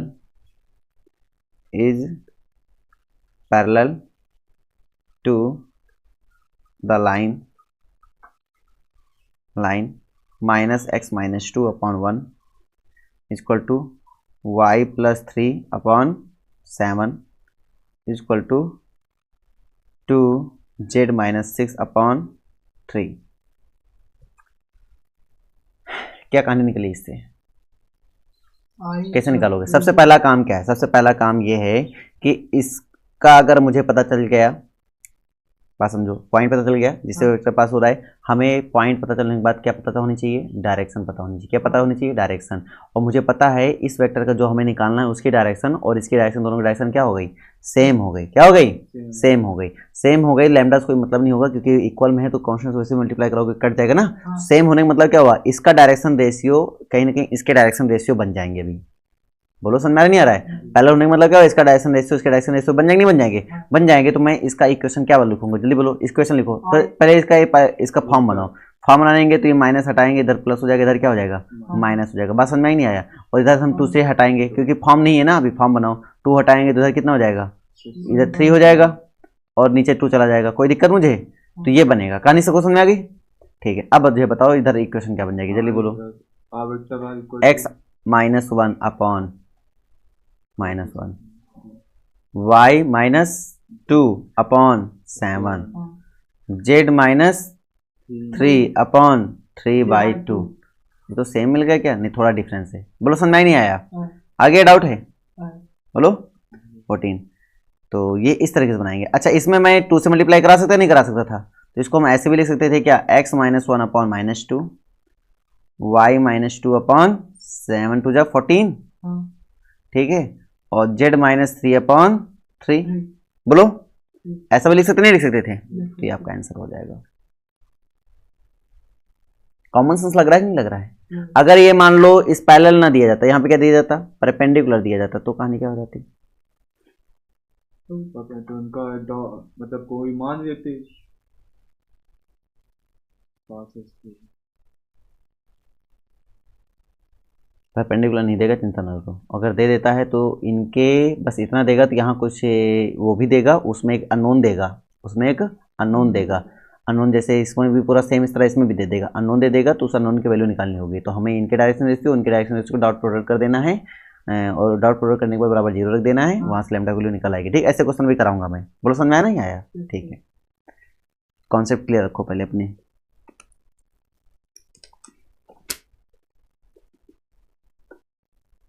तो इससे मुझे एक बात क्लियर हो गई। क्या क्लियर हो गया? कि अगर कोई वेक्टर हमारे पास दिया जाता है a equal to a1 plus lambda b1 के फॉर्म में, एंड r इक्वल टू हमारे पास दिया जाता है a2 प्लस लैम्डा b2 के फॉर्म में, तो मैं जानता हूँ कि दोनों बीच में जो एंगल बन जाएगा वो क्या बन जाएगा बेटा? वो बन जाएगा, क्योंकि हमें डायरेक्शन से मतलब होती केवल, तो बन जाएगा b1 dot b2 upon mod of b1 mod of b2। बोलो समझ में आया कि नहीं आया? ये बन जाएगा। एक क्वेश्चन दे देता हूँ, समझिए। सपोज कर लीजिए हमने आपको एक क्वेश्चन दे दिया कि हमें एंगल फाइंड करना है। ठीक है, दिया गया x-2 upon 3 equal to y plus 1 upon -2 equal to z -2। बस समझ में आ गया नहीं आ गया? अपॉन 0, या फिर ऐसा ना दिया जाए, ऐसा दे दिया जाए, समझना ध्यान से। z इक्वल टू 2 दिया जाए ऐसे, ये पहला इक्वेशन मान लो दिया गया, and x minus 1 upon 1 equal to 2y plus 3 upon 3 equal to z plus 5 upon 2। बस सबको समझ में आ गई? सबसे पहला काम है जनरल इक्वेशन फॉर्म में कन्वर्ट कर लो। जनरल इक्वेशन फॉर्म में कैसे कन्वर्ट करेंगे उसको समझिएगा। तो x minus 2 upon 3 equal to y plus 1 upon -2 equal to z का प्लस का 2 इधर लेकर आएंगे, -2 हो जाएगा, अपॉन में क्या चला जाएगा? 0। तभी तो इधर 1 हो पाएगा। तो ये हो गया। कहानी क्लियर नहीं क्लियर? इधर देखो, इधर हमारे पास क्या है? इधर तो सही है, यहाँ तक है ना, यहाँ तो ये वाला सही है ना, x माइनस 1 अपॉन 1 ठीक है, लेकिन यहाँ से देखो गड़बड़ हो गया। 2 ले लो कॉमन यहाँ पे, तो y प्लस 3/2 अपॉन 3/2। बोलो क्लियर है? ठीक है, इधर क्या करेंगे अपन? ये सही है, z प्लस 5/2। इसमें हम 2 से मल्टीप्लाई करा दें, कोई दिक्कत? तो 2 1 2 हो जाएगा। इधर हमारे पास क्या हो जाएगा? 3 हो जाएगा। इधर हमारे पास क्या हो जाएगा? 4 हो जाएगा। कोई डाउट तो नहीं ना यहाँ तक? ठीक है, डायरेक्शन रेशियो पता चल गया? डायरेक्शन रेशियो पता चल गया। तो इसका डायरेक्शन रेशियो और इनका डायरेक्शन रेशियो का डॉट प्रोडक्ट है ना, तो कॉस थीटा को सीधे मैं लगा रहा हूँ। 3 2 जा कितना हो जाएगा? 6, 3 2 जा 6, 4 0 0 है ना, और इनका मॉडुलस और प्लस इनका मॉडुलस। अब ऊपर 0 हो गया, क्या फर्क पड़ता है? नीचे मॉडुलस कुछ भी रहे, 0 डिवाइड करें 0 आएगा, तो एंगल की वैल्यू क्या मिल जाएगी? थीटा की वैल्यू 90 मिल जाएगी। कितनी मिल जाएगी? 90। नहीं समझ में क्या बात बताओ? आ गया? बस ये आपको कराना है। तो एंगल भी निकाल लोगे इजीली कि नहीं निकाल पाओगे? निकाल लेंगे भैया जी। जैसे ये मानी मतलब गुणा किन जावा तो मतलब काहे कोनो दिक्कत न हो? जैसे 3 रहा, 3/2 रहा, बराबर में हो, लैम्डा कुछ भी हो, बराबर में हो, क्या बराबर? अगर हम कोई दो साइड में मल्टीप्लाई किसी भी नंबर से करते हैं, क्या इक्वेशन में कोई अंतर आता है क्या? पहले बता दो मुझे।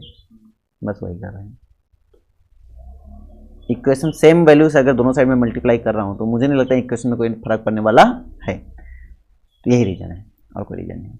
बताओ तो पहले बताओ, एंगल निकालना आया कि नहीं आया? आया। अगर मैं तुमसे कह दूं कि भाई मेरे पास कोई x minus 1 upon -3 equal to y minus 2 upon 2 lambda equal to z minus 3 upon 2 and x minus 1 upon 3 lambda, ठीक है, equal to y minus 1 upon 1 equal to z minus 6 upon -5, ठीक है। परपेंडिकुलर हैं दोनों। कैसे हैं? परपेंडिकुलर हैं। तो अगर परपेंडिकुलर हैं तो इनके डायरेक्शन रेशियो का डॉट क्या होना चाहिए? 0 होना चाहिए। दैट मीन्स कॉल्ड, अगर वेक्टर इसको ए नाम दे दिया, इसको नाम बी दे दिया, तो ए डॉट बी बराबर क्या होना चाहिए? 0 होना चाहिए। तो बताइए क्या बन जाएगा बेटा? माइनस का 6 लैम्डा, सॉरी 9 लैम्डा, माइनस का 9 लैम्डा। 6 क्यों बोल देते हो तुम लोग? अच्छा 9 बोल लेते, हमें 6 ही सुनाई पड़ा तुम्हारा। तो माइनस का कितना हो जाएगा? 10 इक्वल टू कितना हो जाएगा? 0। इधर कितना हो जाएगा? माइनस का 7 लैम्डा इक्वल टू 10 हो जाएगा। तो यहाँ से लैम्डा इक्वल टू कितना आ जाएगा? 10/-7 हो जाएगा। यही आपका आंसर हो जाएगा। बोलो कोई दिक्कत क्यों? क्योंकि ये ऑलरेडी फॉर्म में थे, फॉर्म में बनाने की जरूरत नहीं है। लेकिन अगर हाँ इनमें से कोई फॉर्म में ना होता तो मैं फॉर्म में पहले बनाना पड़ता, उसके बाद तब हम यहाँ डायरेक्शन रेशियो निकालते हो, तब हम इसका डॉट कराते, तब हमारा आंसर मैच होता, नहीं आंसर मैच नहीं होगा। बोलो कहानी क्लियर है? ठीक है, तो ऐसे भी क्वेश्चन कर लोगे। ठीक है, अब मैं थोड़ा आगे टॉपिक को बढ़ाता हूँ क्योंकि टॉपिक बहुत बड़ा है, मैं ज़्यादा इसमें खींचूंगा नहीं। क्वेश्चन प्रैक्टिस आप बुक से करिए, है ना। हमारा काम है आपको बस थ्योरी समझा देना, उसके साथ एक दो एग्जाम्पल बता देना। ठीक है, इंटरसेक्टिंग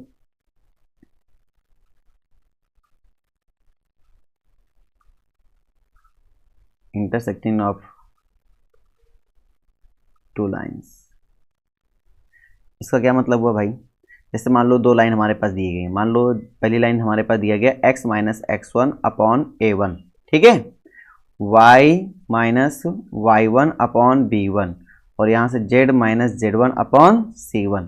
यहाँ से दूसरा पॉइंट मान लो हमें दिया जा रहा है x minus x2 upon a2 equal to y minus y2 upon b2 equal to z minus z2 upon c2। मान लो दो इक्वेशन में दिए गए, तो बताओ इंटरसेक्टिंग कब करेंगे? मतलब इंटरसेक्टिंग कब मानेंगे कि एक दूसरे को इंटरसेक्ट कर रहे हैं? बताओ। और इनके बीच की कॉमन डिस्टेंस पॉइंट जो होगा वो दोनों को सेटिस्फाइड करेगा। Distance zero. हाँ, कई सारे तरीके हैं कि शॉर्टेज डिस्टेंस क्या हो जाए हमारे पास, जीरो हो जाए। तो अभी मैंने शॉर्टेज डिस्टेंस तो बताया है नहीं, अभी मैंने शॉर्टेज डिस्टेंस तो बताया है नहीं।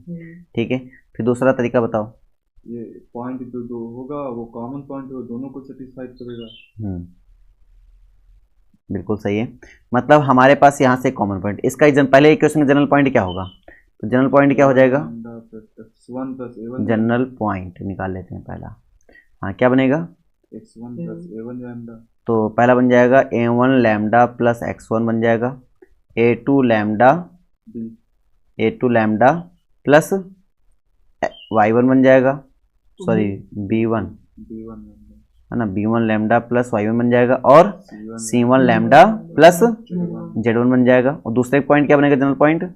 a2 लैम्डा प्लस x2 बन जाएगा, b2 लैम्डा प्लस y2 बन जाएगा, और c2 लैम्डा प्लस z2 बन जाएगा। बोलो कहानी क्लियर हो गई? ठीक है, अब हमारे पास यहाँ पे पॉइंट क्या हो जाएगा भाई? एक को लैम्डा मानो तो दूसरे को म्यू मान लो, क्योंकि दोनों सेम कांस्टेंट हो नहीं सकते। बात समझना, एक को लैम्डा माना तो दूसरे क्या मान लो? म्यू मान लिया हमने, म्यू मान लिया हमने, म्यू मान लिया हमने। यहाँ तक कहानी क्लियर है? और हम बोल रहे हैं क्या? हम बोल रहे हैं कॉमन पॉइंट होना चाहिए।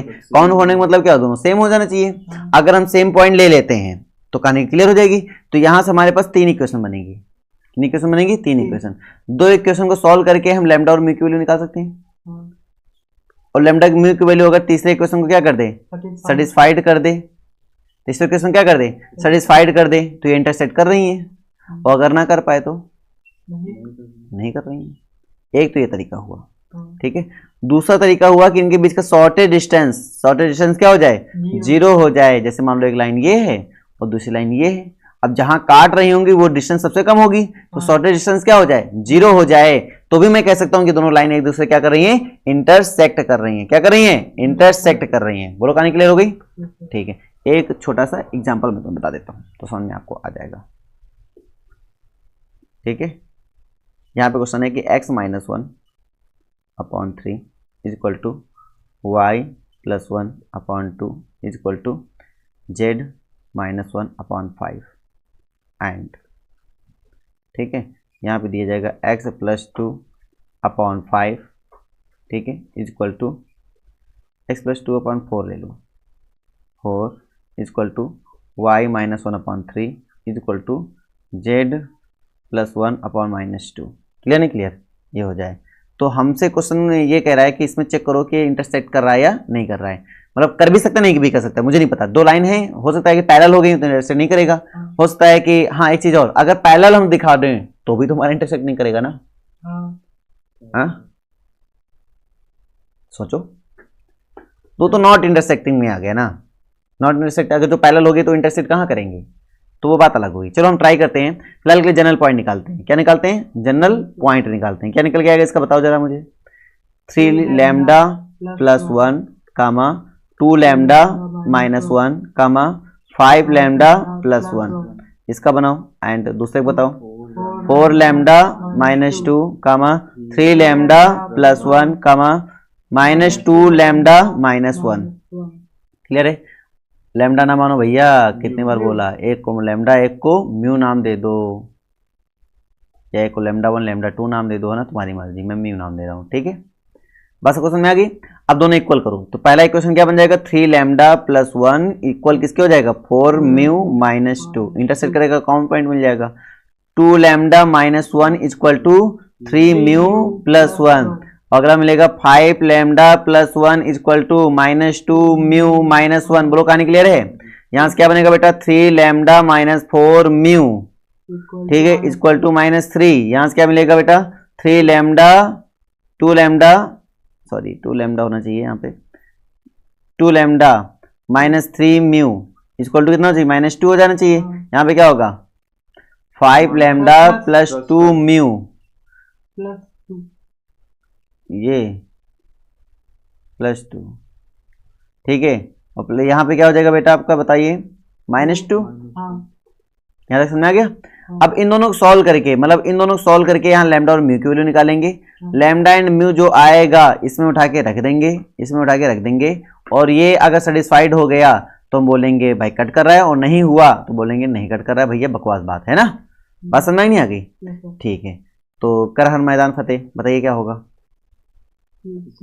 इसमें हम कर देते हैं 2 से मल्टीप्लाई, इसमें करते हैं 3 से मल्टीप्लाई, और कर दें सेपरेट, है ना। 2 से मल्टीप्लाई करो क्या हो जाएगा, 2 lambda sorry 6 lambda 6 lambda minus 8 mu equal to minus 6, इसमें 3 से मल्टीप्लाई करो जरा, 6 lambda minus 9 mu equal to 6, और सेपरेट करो जरा, सेपरेट सेपरेट सेपरेट, कैंसिल, कितना हो जाएगा, इसमें हो जाएगा म्यू प्लस का म्यू, हाँ, इक्वल टू माइनस 12। यहाँ रखो, लैम्डा की वैल्यू क्या आएगी, 2 लैम्डा माइनस माइनस प्लस 36 2 हो जाएगा, 38 नहीं सब हो जाएगा, लैम्डा इक्वल टू कितना हो जाएगा, 34 माइनस से 34 17, माइनस 17 आ जाएगा। आगे लैम्डा म्यू दोनों उठा के इसमें रखो, 5 इंटू माइनस 17 और प्लस 2 इंटू माइनस 12, देखो इक्वल टू 2 आता है क्या, नहीं आएगा, कभी नहीं आएगा, दोनों माइनस में तो जुड़ जाएंगे, कभी आएगा तो है नहीं। इसका मतलब do not intersect, do not intersect, ये एक दूसरे को इंटरसेक्ट नहीं कर रही हैं। अच्छा, मैं अब थोड़ा सा तुमसे थोड़ा सा कंक्लूजन निकालता हूं, अगर कोई दो लाइन एक दूसरे के इंटरसेक्ट नहीं कर रही हैं, इसका मतलब वो पैरेलल है क्या, नहीं, क्यों, तो लाइन भी हो सकती है। हाँ, क्योंकि हम स्पेस में चल रहे हैं, कहाँ चल रहे हैं, स्पेस में, तो लाइन ऐसे और ऐसे भी तो जा सकती है ना। अगर ऐसे जाने का मतलब क्या हुआ, पैरेलल भी नहीं है, इंटरसेक्ट भी नहीं कर रही है, स्पेस में हो ना भैया। अगर 2D प्लेन में आप होते, कहाँ होते, 2D प्लेन में, तब मैं लाइन की बात करता। विश्वास करिए, अगर वो इंटरसेक्ट नहीं कर रही हैं तो ये तो वो कंसाइड होंगी, ये तो वो इंटरसेक्ट नहीं कर रही मतलब कंसाइड भी नहीं होंगी, ये तो सीधे वो पैरेलल ही हो जाएंगी। इंटरसेक्ट कर रही मतलब कंसाइड भी तो नहीं होंगी, कंसाइड भी तो इंटरसेक्ट कर रही है, तो सीधे बात वो पैरेलल हो जाएगी। क्या हो जाएगी, पैरेलल हो जाएगी। इससे कंक्लूजन निकल के आता है कि यहाँ पर लेकिन बात अलग है, वहां पे बात अलग है। यहाँ पे कहानी बात अलग क्यों है, यहाँ पे बात इसलिए अलग है क्योंकि अगर वो इंटरसेक्ट नहीं कर रही हैं तो हो सकता है कि वो एक दूसरे के ऊपर से ऐसे निकल रही हो तो भी तो इंटरसेक्ट नहीं कर रही है ना। पैरेलल होंगी तो इंटरसेक्ट बिल्कुल ही नहीं करेंगे तो कंफर्म है ना।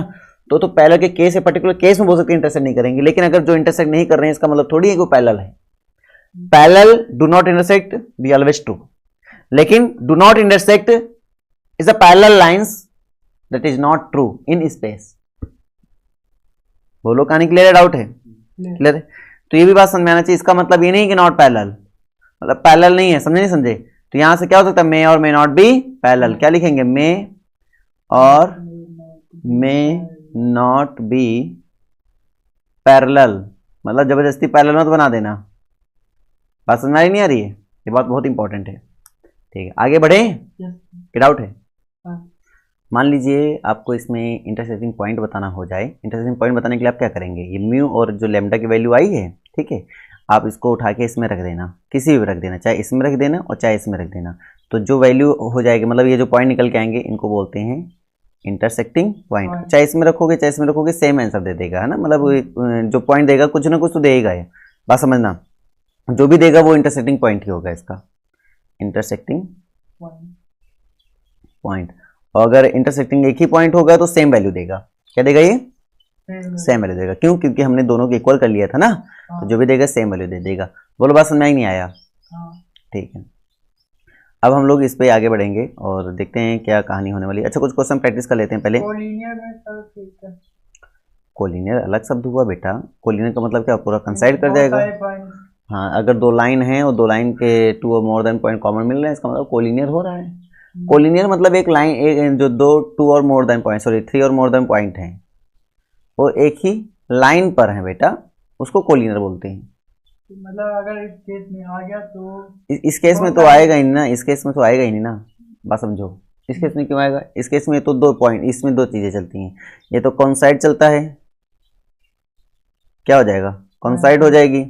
ये तो क्या होगा, इंटरसेक्ट होगा, इंटरसेक्ट होगा, इंटरसेक्ट होगा, है ना। ये तो पैरेलल हो जाएगा। स्क्यू हो सकता है। अरे वो वही बात है, इन्हीं में लाइंस में क्या डिनोट कर देते हैं, स्क्यू लाइन डिनोट कर देते हैं। बात समझे नहीं समझे, स्क्यू लाइंस आ जाती हैं।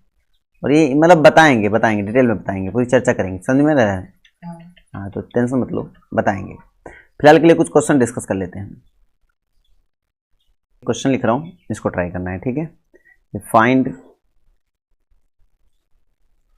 Find the equation of the line,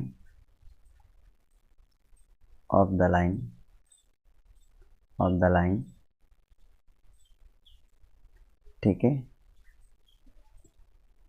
of the line passing through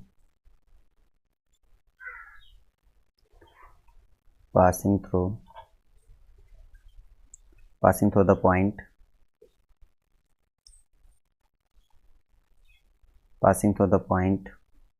-1, -3, -2 and perpendicular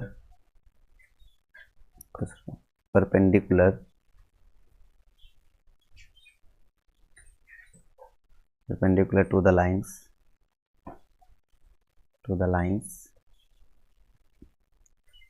x/1 equal to y/2 equal to z/3 and x plus 2 upon -3 equal to y -1 upon 2 equal to z plus 1 upon 5। ठीक है, ये हमारे पास दो equation है, मतलब कि दो lines equation है जिसके परपेंडिकुलर होगा वो, और इस पॉइंट से पास हो रहा होगा, तो उसका इक्वेशन तुम्हें निकालना है। तो चलो बताइए कैसे निकालोगे। इन दोनों सॉल्व को करो, क्रॉस कराएंगे। सॉल्व करो, जो भी है सॉल्व करो।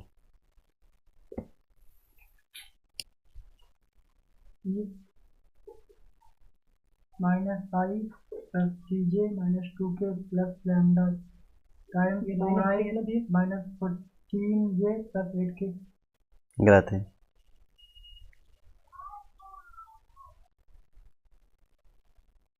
क्या था माइनस का, फिर से तो -5 plus 3j -2k plus lambda time 4i -14j plus 8k। सही है,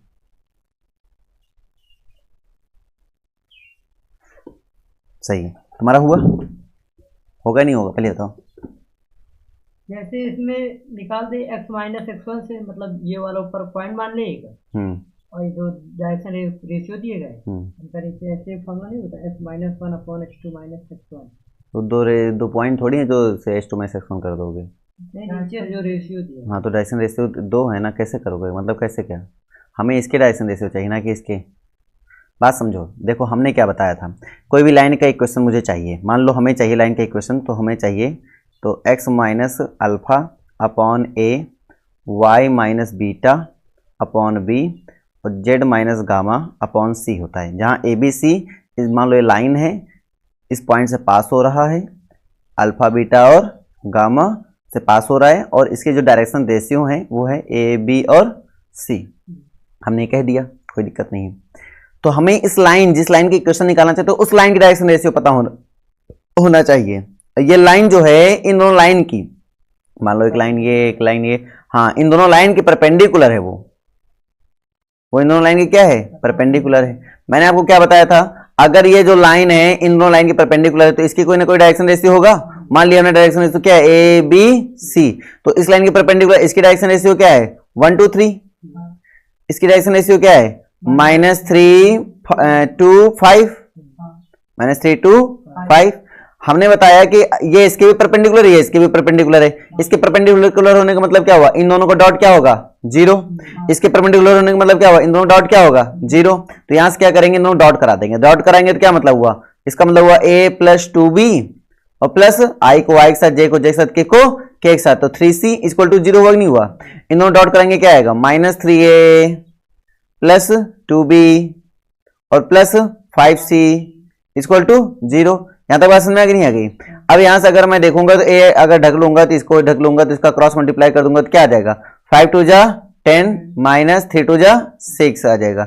माइनस b ले लेंगे हम तो क्या आ जाएगा, 5 1 जा 5 आ जाएगा और माइनस माइनस प्लस हो जाएगा, 3 3 जा 9 आ जाएगा और इक्वल टू यहाँ पे c ले लेंगे तो क्या आ जाएगा, 3 हो जाएगा, 2 1 जा 2 हो जाएगा और माइनस माइनस प्लस हो जाएगा, 3 2 जा 6 हो जाएगा। बोलो यहाँ तक समझ में आया। तो यहाँ से बताओ क्या बना, यहाँ से मिल गया आपको कि a/4 इक्वल टू -b/, कितना जाएगा 14, ठीक है, इक्वल टू c/8। अच्छा मैं इसको ये भी तो लिख सकता हूँ ना, और करके क्या लिख सकता हूँ कि a/2 equal to b/-7 equal to c/4 लिख सकता हूँ या नहीं लिख सकता हूँ, लिख सकता हूँ। तो अपना डायरेक्शन रेशियो अब आ गया, ये क्या आ गया डायरेक्शन रेशियो।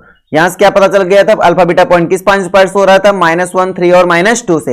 हमें दो चीजें पता होनी चाहिए, एक तो पॉइंट जिस पॉइंट से पास हो रहा है, एक तो उसका डायरेक्शन रेशियो, डायरेक्शन कोसाइन, ये पता होना चाहिए। ये तो 2 पॉइंट से पास हो रहा है, ये तो किस डायरेक्शन में पास हो रहा है ये पता होना चाहिए। अगर मैं इनमें से कुछ भी पता चल जाए, देखो क्या पहले ही पॉइंट क्या पता चलना चाहिए, पहला पॉइंट हमें जिस पॉइंट से पास हो रहा है वो पॉइंट पता होना चाहिए, पहला काम, ठीक है, कि पासिंग पॉइंट हमें पता होना चाहिए। कौन सा पॉइंट, पासिंग पॉइंट। अगर वो पासिंग पॉइंट पर चल गया तो एक काम तो खत्म। दूसरा काम हमारे पास आ जाता है डायरेक्शन पता करने के लिए, और डायरेक्शन को 3 तरीके से देगा। सबसे पहले इसके पैरेलल है क्या, दूसरी चीज इन दोनों वेक्टर के परपेंडिकुलर हो क्या, तीसरी चीज पैरेलल हो गया, परपेंडिकुलर, तीसरी चीज सीधे डायरेक्शन की, इसके डायरेक्शन में है। कोई वेक्टर दे देगा, बोलेगा इसके डायरेक्शन में है, तो 3 तरीके से आपको बोलेगा। तो यहां पे हमने पहला डायरेक्शन वाला भी क्वेश्चन करा दिया है, ठीक है, दूसरा मैंने पैरेलल वाला भी क्वेश्चन करा दिया है, तीसरा मैं क्वेश्चन कराने वाला हूं किसका, परपेंडिकुलर का। 2 मैंने अब करा रहा हूं, ठीक है, उसको ध्यान समझो। तो परपेंडिकुलर का भी केस समझ लोगे तो तीनों केस आपके सामने हो चुके हैं, तो फिर कोई सा भी क्वेश्चन आ जाए आप आराम से कर सकते हो, ठीक है। इसमें भैया जो 2 पॉइंट दिए हैं ये वाले, मतलब नीचे डायरेक्शन रेशियो दोनों लाइन, हाँ इनका जैसे इन दोनों का डायरेक्शन रेशियो निकाल ले। भाई कैसे निकालोगे, ये दोनों डायरेक्शन रेशियो, इसका पहले लाइन का डायरेक्शन रेशियो 1 2 3 हो गया, दूसरी लाइन का डायरेक्शन रेशियो -3 और 2 और 5 हो गया, और जो डायरेक्शन मुझे लाइन निकालनी है वो इन दोनों लाइन के परपेंडिकुलर है, ये दिया गया है। अब कैसे निकाल लोगे बताओ मुझे। ये ऐसे फॉर्मूला होता है, x-x1/a2 - a1 था। अरे भाई वो जो था वो तब था जब 2 पॉइंट से पास हो, वो कब था, जब 2 पॉइंट से पास हो। कल आए थे, तो फिर जब 2 पॉइंट से पास हो तब अप्लाई करते हैं। वो फॉर्मूला होता है कि x - x1/x2 - x1 होता है। पहली बात तो समझ लो ये भी तो, हाँ तो गलत बता रहे हो तुम। फिलहाल मेरी बात समझ आ गई ना, वो तब होता है जब 2 पॉइंट से पास हो, वो एक ही लाइन, मतलब एक लाइन 2 पॉइंट से पास होती है तब ये फॉर्मूला लगाते हैं। समझे नहीं समझे, कंडीशन याद रखो, ऐसे नहीं कि जो मन में आ रहा बोले जा रहे हो। ये बात सबको समझ में आ गई, ठीक है। अब यहाँ से जैसे मुझे ये बात समझ में आ गई, अच्छा ठीक है सर, हाँ ये बात क्लियर हो गई, तो मुझे डायरेक्शन रेशियो पता चल गया और मुझे सर पॉइंट पता चल गया, तो मैं आराम से अब क्वेश्चन को लगा सकता हूँ, लाइन इक्वेशन निकाल सकता हूँ। तो मेरी इक्वेशन ऑफ लाइन क्या हो जाएगी, तो मेरी इक्वेशन ऑफ लाइन जो बनेगी वो क्या हो जाएगी, हो जाएगी x - अल्फा, अल्फा की वैल्यू कितनी है -1, तो -1 क्या हो जाएगा +1 अपॉन a की वैल्यू यहाँ से क्या मिल जाएगी 2 मिल जाएगी, ठीक है। y - बीटा, बीटा की वैल्यू कितनी हमारे पास है -3, तो यहाँ पे -3 हो जाएगा, है ना, और यहाँ पे क्या है -7 हो जाएगा। कहानी समझ में आ गई, इक्वल टू z माइनस, और यहाँ -2 है तो -1 क्या हो जाएगा +2 हो जाएगा अपॉन कितना 4। ये आपका क्या हो जाएगा आंसर। बताओ समझ में आया कि नहीं आया, आया। आपको इसमें कॉमन क्या सेंस लगाना, मतलब ये हमने कैसे सोचा पहले ये समझो। हमें एक लाइन निकालनी थी जो कि किस पॉइंट से पास हो रही थी, वो -1, -3, -2 से क्या हो रही थी, पास हो रही थी, और वो 2 लाइन के परपेंडिकुलर थी, पहली लाइन या दूसरी लाइन, 2 लाइन की क्या थी, परपेंडिकुलर थी। तो इस लाइन की और इस लाइन के परपेंडिकुलर थी। तो हम जानते हैं कि अगर हमें जो लाइन निकालना है, जो लाइन हमें निकालना, अगर उसका डायरेक्शन रेशियो पता चल जाए और जिस पॉइंट से पास हो रहा है वो पता चल जाए, तो जिस पॉइंट से पास हो रहा है वो तो पता था, लेकिन मुझे क्या नहीं पता था, डायरेक्शन रेशियो नहीं पता था। तो अगर मैं डायरेक्शन रेशियो निकाल लेता तो मेरे लिए काम आसान हो जाता। तो मैंने सोचा फिर डायरेक्शन रेशियो कैसे निकाला जाए। तो हमने भी पीछे कंडीशन सीखा है। क्या सीखा है कि अगर कोई दो लाइन एक दूसरे पर परपेंडिकुलर होती हैं तो उनके डायरेक्शन रेशियो का प्रोडक्ट क्या होता है, 0 होता है। तो हमने क्या सोचा कि इनकी डायरेक्शन रेशियो एबीसी मान लिया, इसकी डायरेक्शन रेशियो दिया ही गया पहली लाइन का, तो हमने इनका प्रोडक्ट करा दिया तो क्या आ गया, 0 आ गया। फिर दूसरी लाइन का भी डायरेक्शन रेशियो मुझे पता है, ये जो नीचे लिखे होते हैं इनको डायरेक्शन रेशियो कहते हैं ना। दूसरी लाइन का डायरेक्शन रेशियो पता है और मेरे पास यहाँ डायरेक्शन रेशियो इसकी एबीसी हमने मान रखा है। इनका डॉट का मतलब क्या होता है, आई को आई के साथ कराएंगे, जे को जे के साथ कराएंगे, के को के के साथ प्रोडक्ट करा देंगे, बराबर क्या रख देंगे, 0 कर देंगे। और फिर इन दोनों को सॉल्व कर लिया बाई क्रॉस मल्टीप्लिकेशन मेथड से, है ना। तो सॉल्व कर लिया तो यहाँ से हमारे पास एबीसी आ जाएगा और दोनों उठा के भाई इस वाले जनरल फॉर्म में रख देंगे तो अपना आंसर आ जाएगा। बोलो समझ में आया कि नहीं आया, कभी भी नहीं आया। ये इसका कार्टेशियन फॉर्म होता है, वेक्टर फॉर्म भी इसका लिख सकते हो, कोई दिक्कत नहीं है। तो कल ये लेक्चर हुआ था आपका, ठीक है।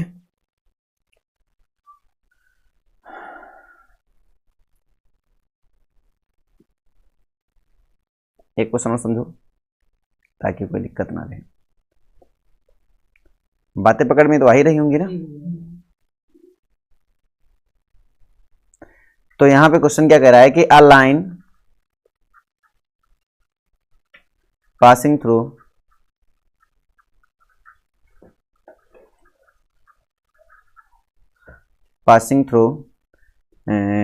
यहां पे दे दिया जाएगा 2, -1, पहले तुम ही लोग ट्राई करोगे ना, 2, -1, 3 एंड इज परपेंडिकुलर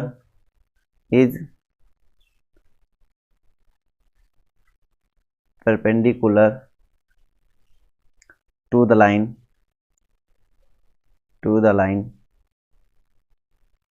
लाइन क्या होगा हमारे पास। तो पहले दिया जाएगा r is equal to I plus J minus K, ठीक है, प्लस लैम्डा, और यहाँ पे ब्रैकेट में रहेगा 2i माइनस 2j और प्लस के, ये हो जाएगा एंड यहाँ पे हो जाएगा r इज इक्वल टू, ठीक है, 2i minus j minus 3k,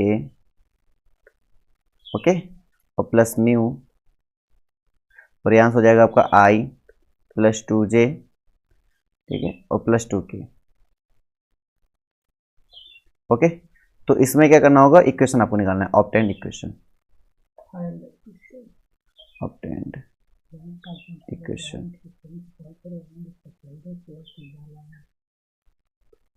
ये जो पॉइंट है दोनों के परपेंडिकुलर है ना मुझे। तुम्हें क्वेश्चन अभी नहीं समझ में आया क्या। अ लाइन पासिंग थ्रू, एक ऐसा लाइन है जो इससे पास हो रहा है and is perpendicular to the lines. हाँ, दोनों लाइन के परपेंडिकुलर है। अभी जैसे मैंने कराया सेम वैसी, चलो करो। आंसर क्या है, तुम बोलो अपना आंसर। 2i हाँ माइनस जे हाँ प्लस 3k हाँ plus lambda time minus 6i minus 2j plus 6k। अब जैसे तुमने -6i बोला, इसमें -2 ले लो कॉमन, तो एक नया क्वेश्चन बन जाएगा, जो लैम्डा है वो नया क्वेश्चन में कन्वर्ट हो जाएगा ना। तो ये भी एक आपका आंसर हो जाएगा, कोई दिक्कत। तुम्हारा लगेगा, टाइम लगेगा, इतना टाइम मत लो यार।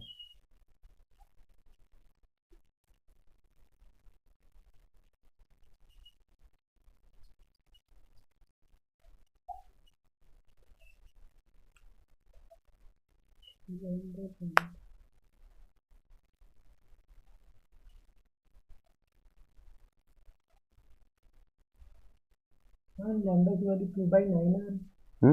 2/9 तुम बताएं क्या कर रहे हो तुम, बेटा तुम्हारी बुद्धि में अब चला गया थोड़ा सा गड़बड़ है ना। देखो कचरा हो गया है, देखो समझो मेरी बात को। अब मैं तुम्हें एक कॉमन सेंस और बताता हूँ। एक तो वो तरीका सिखा दिया जो मैंने भी तुम्हें समझाया, एक कॉमन सेंस और सीखो। क्या सीखो, कॉमन सेंस, ये बड़ा इंपॉर्टेंट है ना। कैसे समझना, जैसे हमने कहा कि एक मान लो लाइन ये है और दूसरी लाइन मान लो कोई भी कैसे भी हो, है ना, ये मान लो दूसरी लाइन हो गई, सपोज कर लो, है ना। हमें एक ऐसी लाइन चाहिए, एक ऐसी लाइन हमारे पास है जो इन दोनों लाइन के परपेंडिकुलर है। तो ऐसे कर देंगे, मान लो लाइन, तो मान लो ये दोनों लाइन है और ये इसके परपेंडिकुलर है, ऐसे भी तो हो सकता है ना। तो एक्चुअली में इस लाइन दोनों लाइन के परपेंडिकुलर है और इस पॉइंट से पास हो रहा है, चलो ठीक, वो बात छोड़ो, पास हो रहा है तो हमें पासिंग पॉइंट तो पता चल चुका है, पासिंग पॉइंट तो हमें पता चल चुका है कि पासिंग पॉइंट है, तो इसका मतलब हमारे पास एक काम तो आसान हो चुका, नहीं समझे क्या? पासिंग पॉइंट अगर मुझे पता चल चुका है तो मेरे पास एक काम तो मिल गया ना। पासिंग पॉइंट कौन सा है हमारे पास? Alpha beta gamma equal to क्या दिया गया है? 2 -1 और 3, यही तो पता है ना। ठीक है, तो पासिंग पॉइंट तो चल गया। अब मुझे चाहिए डायरेक्शन रेशियो, तो मैं उसके निकालने के लिए एक तरीका बता देता हूँ। अगर मैं इस लाइन को मतलब ये वेक्टर निकालना चाहता हूँ, इस वेक्टर को अगर मैं निकाल दूं तो मुझे डायरेक्शन रेशियो पता चल जाएगा। भाई यही तो डायरेक्शन है ना भाई। एक्चुअली में ये दोनों आपके पास वेक्टर हो गए, ये दोनों लाइन मान लो हो गए, इन दोनों लाइन का वेक्टर हमें पता है, इन दोनों लाइन का वेक्टर हमें क्या पता है? पहली लाइन का वेक्टर हमें क्या पता है? इस ये वेक्टर मान लो, ये मान लो ये वेक्टर हमें निकालना है, तो क्या है 2i और -2j और क्या है प्लस k, यही तो है ना। और दूसरी वेक्टर हमारे पास क्या है? i + 2j और प्लस 2k। दोनों लाइन के वेक्टर मुझे पता नहीं पता है, और हमें इस दोनों वेक्टर के परपेंडिकुलर वेक्टर निकालना है। मान लो इसका वेक्टर मुझे निकालना है, ये वेक्टर निकालने का मतलब हुआ हम इसकी डायरेक्शन निकाल रहे हैं, है ना। तो अगर मुझे ये वेक्टर निकालना है तो हम कैसे निकालेंगे? एक्चुअली हम जानते हैं कि क्रॉस का रूल क्या कहता है कि अगर ये वेक्टर है और जो कि इन दोनों परपेंडिकुलर, इसका मतलब ये क्या होगा? ये इसका क्रॉस होगा। अगर इसका हम नाम दे दे ए, इसको नाम दे दे अगर हम बी, तो ये एक्चुअली में क्या है? ये ए क्रॉस बी हुआ कि नहीं हुआ? इसका मतलब अगर मैं ए क्रॉस बी निकाल दूं, एक तो वो मेथड जो मैंने अभी तुम्हें पीछे सिखाया, एक तो वो मेथड हो गया कि हम उनके direction ratio co dot product करा के कर दे, काम खत्म हो जाएगा, वो भी सही आपका आंसर है। और अगर मैं इनका सीधा क्रॉस निकाल दूं, क्या निकाल दूं? क्रॉस निकाल दूं, तो भी इसका सीधा डायरेक्शन रेशियो आ जाएगा। बोलो समझ में आ रहा है नहीं आ रहा है? तुम्हें आया समझे? आया ना। तो इस मेथड से आप कर सकते हो 1 2। भैया जैसे दो लाइनें दी गई हैं वेक्टर फॉर्म में, उनके डायरेक्शन रेशियो म्यू के बगल वाले हैं ना दोनों। हाँ, ये वाले डायरेक्शन, तुम्हें ये भी नहीं पता क्या लैम्डा की जो इधर कोएफिशिएंट होता है वो डायरेक्शन रेशियो होते हैं? वही मतलब लाइन के, ये भी नहीं पता। 2 -2 बेटा एब्सेंट होने का बड़ा घाटा मिलता है, इसलिए बोलता हूँ सीक्वेंस में पढ़ाई करो, हमेशा एक सीक्वेंस में पढ़ाई करो कि ज़्यादा समझ आएगा, है ना। ठीक है, तो आई ले लेंगे हम, तो इसे क्रॉस करेंगे क्या होगा? -4 हो जाएगा, -2 हो जाएगा। क्लियर नहीं क्लियर? -j ले लेंगे अगर हम तो क्या हो जाएगा? 2 2 जब 4 हो जाएगा, -1 हो जाएगा। और प्लस का k ले लेंगे अगर हम, ठीक है, तो क्या हो जाएगा बेटा? प्लस का अगर k ले लेंगे हम तो क्या हो जाएगा? 4 हो जाएगा और +2 हो जाएगा, है ना। यहाँ तक समझ में नहीं आया? तो यहाँ से देखो तो -6i हो जाएगा, और यहाँ से देखोगे तो प्लस का माइनस का 3j हो जाएगा, और यहाँ देखोगे तो प्लस का 6k हो जाएगा। क्या कोई दिक्कत है क्या? यहाँ तक समझ आ गया? ठीक है, तो यहाँ तक कहानी क्लियर हो गई। तो अब इसके आगे मैं क्या कर सकता हूँ? ये तो ये हमारे पास जो आया ना इस वेक्टर, ये वेक्टर आ गया। ये वेक्टर आने का मतलब हुआ ये हमें डायरेक्शन रेशियो मिल गया। क्या मिल गया? डायरेक्शन रेशियो मिल गया। तो ये डायरेक्शन रेशियो हुई है। अब चाहिए बोल दो, और यहीं से हम पैरेलल इसके निकाल सकते हैं। इसके पैरेलल कोई भी हो सकता है। पैरेलल होने का मतलब इसमें किसी भी कांस्टेंट से मल्टीप्लाई करा सकते हैं, और इसके पैरेलल जो भी वेक्टर होंगे सारे सारे इसके परपेंडिकुलर होंगे, और इसके सारे जितने परपेंडिकुलर मतलब जिसके पैरेलल जितने भी वेक्टर हो सकते हैं वो सारे सारे इसकी डायरेक्शन ही मानी जाएगी उस लाइन के ना। तो वो लाइन निकालने के लिए वो डायरेक्शन ही मानी जाएगी। बोलो बात समझ में आई नहीं आई? तो चाहे इसमें -2 से मल्टीप्लाई करो, चाहे -3 से मल्टीप्लाई करो, चाहे -4 से मल्टीप्लाई करा दो, रहेगा तो इसके पैरेलल ही ना। इसके पैरेलल होने का मतलब क्या हुआ? इन दोनों के क्या रहेगा? परपेंडिकुलर ही रहेगा ना। इसका मतलब हुआ कि हम कुछ भी अब इसमें मल्टीप्लाई कांस्टेंट से करा सकते हैं, कोई दिक्कत नहीं है। बस ये वेक्टर चाहो कर लो, चाहे इसमें कोई कांस्टेंट से कॉमन डिवाइड करा दो, और चाहे किसी कांस्टेंट से मल्टीप्लाई करा दो, बस समझना रहेगा उन दोनों वेक्टर के परपेंडिकुलर ही, वो चेंज होने वाला नहीं है। हमें क्या चाहिए? केवल डायरेक्शन चाहिए। तो वो डायरेक्शन थोड़ी बदल देगा, डायरेक्शन तो वही रखेगा ना अपनी। बात समझ नहीं समझे? तो इसलिए हमें एक बात समझ में आ गई कि यही वेक्टर है, इसमें किसी चीज से कांस्टेंट मल्टीप्लाई करा दें चाहे कांस्टेंट से डिवाइड करा दें, हमारे पास ये दिक्कत देने वाला नहीं है। तो डायरेक्शन पता चल गया, मुझे वेक्टर पता चल गया जिससे वो पास हो रहा है, वो पॉइंट मुझे पता चल गया है। तो मैं अपना इक्वेशन निकाल रहा हूँ। एक्स माइनस अल्फा होता है, अल्फा वैल्यू यहाँ -2 है अपॉन यहाँ -6। बोलो समझ में आ रहा है? ठीक है, अगला बोलो। y minus beta plus 1 upon -3 हो जाएगा। अगला बोलो। z -3 upon 6। अब ये मैं ऐसे बोल दूं या फिर मैं ऐसे बोल दूं? ठीक है, x -2 अपॉन 2 बोल दो, ठीक है, और y + 1 अपॉन 1 बोल दो, और z -3 अपॉन -2 बोल दो, तो भी कोई गलत कहेगा क्या? और कोई भी कांस्टेंट से मल्टीप्लाई डिवाइड करा सकते हो, कोई दिक्कत? तो ये आपके लाइन इक्वेशन हो गई। ये दोनों ही लाइन इक्वेशन है, पॉसिबल लाइन इक्वेशंस। अब मुझे बताओ समझ में ना आया हो तो? आया। आया? बस ये है, मतलब लाइन के इक्वेशन ज्यादा घुमाएगा तो इतना घुमाएगा, इससे ज्यादा घुमाने का कोई चांस ही नहीं। लगभग मैंने सारे टाइप इसमें। अब इंटरसेक्टिंग पॉइंट्स होके जा रहा है, दो लाइन के इंटरसेक्टिंग पॉइंट्स होके जा रहा है, वो भी क्वेश्चन। अब इंटरसेक्टिंग पॉइंट तो तुम्हें बता ही दिया, अब समझना। अब क्वेश्चन ये भी तो कह सकता है कि हाँ कोई हमारा वेक्टर है जो इसके कोई लाइन दे देगा, बोलेगा इस लाइन के पैरेलल है, क्या है इस लाइन के पैरेलल है, और दो लाइन और दे देगा, वो बोलेगा इनके इंटरसेक्टिंग पॉइंट्स होके जा रहा है। तो जो पहले इंटरसेक्टिंग पॉइंट्स होके जा रहा है, समझो, मान लो इसके इंटरसेक्टिंग पॉइंट्स होके जा रहा है, तो पहले हम इसका ये इंटरसेक्टिंग पॉइंट निकाल लेंगे, है ना, इसका इंटरसेक्टिंग पॉइंट निकाल लेंगे। जैसे इंटरसेक्टिंग पॉइंट निकल के आ गया तो वो हमारा हो जाएगा पासिंग पॉइंट। क्या हो जाएगा? Passing point. हमें दो चीज की नीड होती है ना, एक पासिंग पॉइंट, एक डायरेक्शन। और क्योंकि ये इस वेक्टर के पैरेलल है, क्योंकि इस वेक्टर के पैरेलल है, तो इसके डायरेक्शन रेशियो इसके डायरेक्शन रेशियो बन जाएंगे।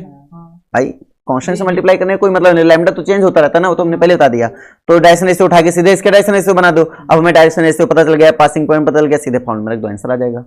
अब इसमें क्वेश्चन एक टाइप का और बना सकता है, कैसे कि हमारे पास एक ऐसा लाइन का इक्वेशन निकालना है जो इन दोनों लाइन के क्या है, दो लाइन के इक्वेशन दे देगा। एक कोई दो लाइन आपको दे देगा कि इन दोनों लाइन के क्या परपेंडिकुलर है, बस समझो, इन दो लाइन के क्या है, परपेंडिकुलर है। और दो लाइन और तुम्हें दे देगा, दो लाइन तुम्हें और दे देगा, और बोलेगा इसके इंटरसेक्टिंग से वो क्या हो रहा है, पास हो रहा है। इसके इंटरसेक्टिंग से क्या हो रहा है, पास हो रहा है। तो इसमें क्या सेंस लगाएंगे सर? तो जो इंटरसेक्टिंग पॉइंट दिया गया, अभी हमने तुम्हें इंटरसेक्टिंग पॉइंट लेक्चर के दौरान बताया कि इंटरसेक्टिंग पॉइंट निकालने का तरीका क्या होता है। तो पहले वहां से निकालेंगे इंटरसेक्टिंग पॉइंट, इंटरसेक्टिंग पॉइंट निकाल लेंगे।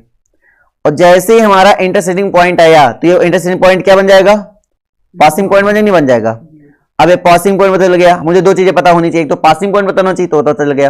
एक डायरेक्शन बताना चाहिए, डायरेक्शन में हमने बताया कि उस लाइन को निकाल रहे हैं जो लाइन इन दोनों के परपेंडिकुलर है। तो इनके वेक्टर का क्रॉस कर देंगे तो ये वेक्टर निकल आएगा, ये पासिंग वेक्टर बन जाएगा, मतलब ये डायरेक्शन बन जाएगी। ये क्या बन जाएगी, डायरेक्शन बन जाएगी।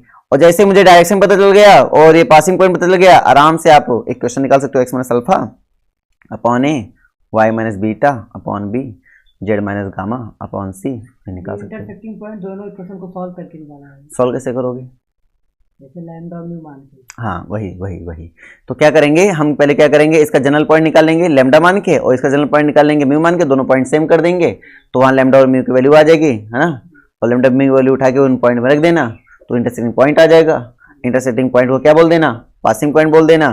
ठीक है, यहाँ से आपकी कहानी क्लियर हो जाएगी। बोलो कहानी समझ में आ रहा है कि नहीं आ रहा, पहले बताओ। इतनी बात समझ में आ गई होगी ना।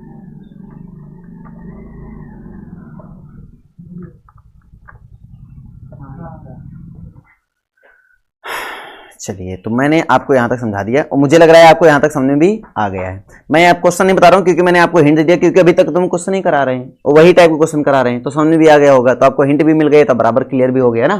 तो मैं आगे बढ़ता हूँ, ठीक है। अगला पॉइंट का नाम आता है perpendicular distance of a line. क्या नाम आता है? परपेंडिकुलर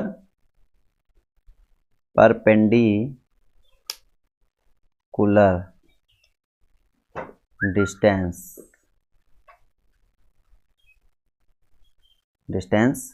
ऑफ लाइन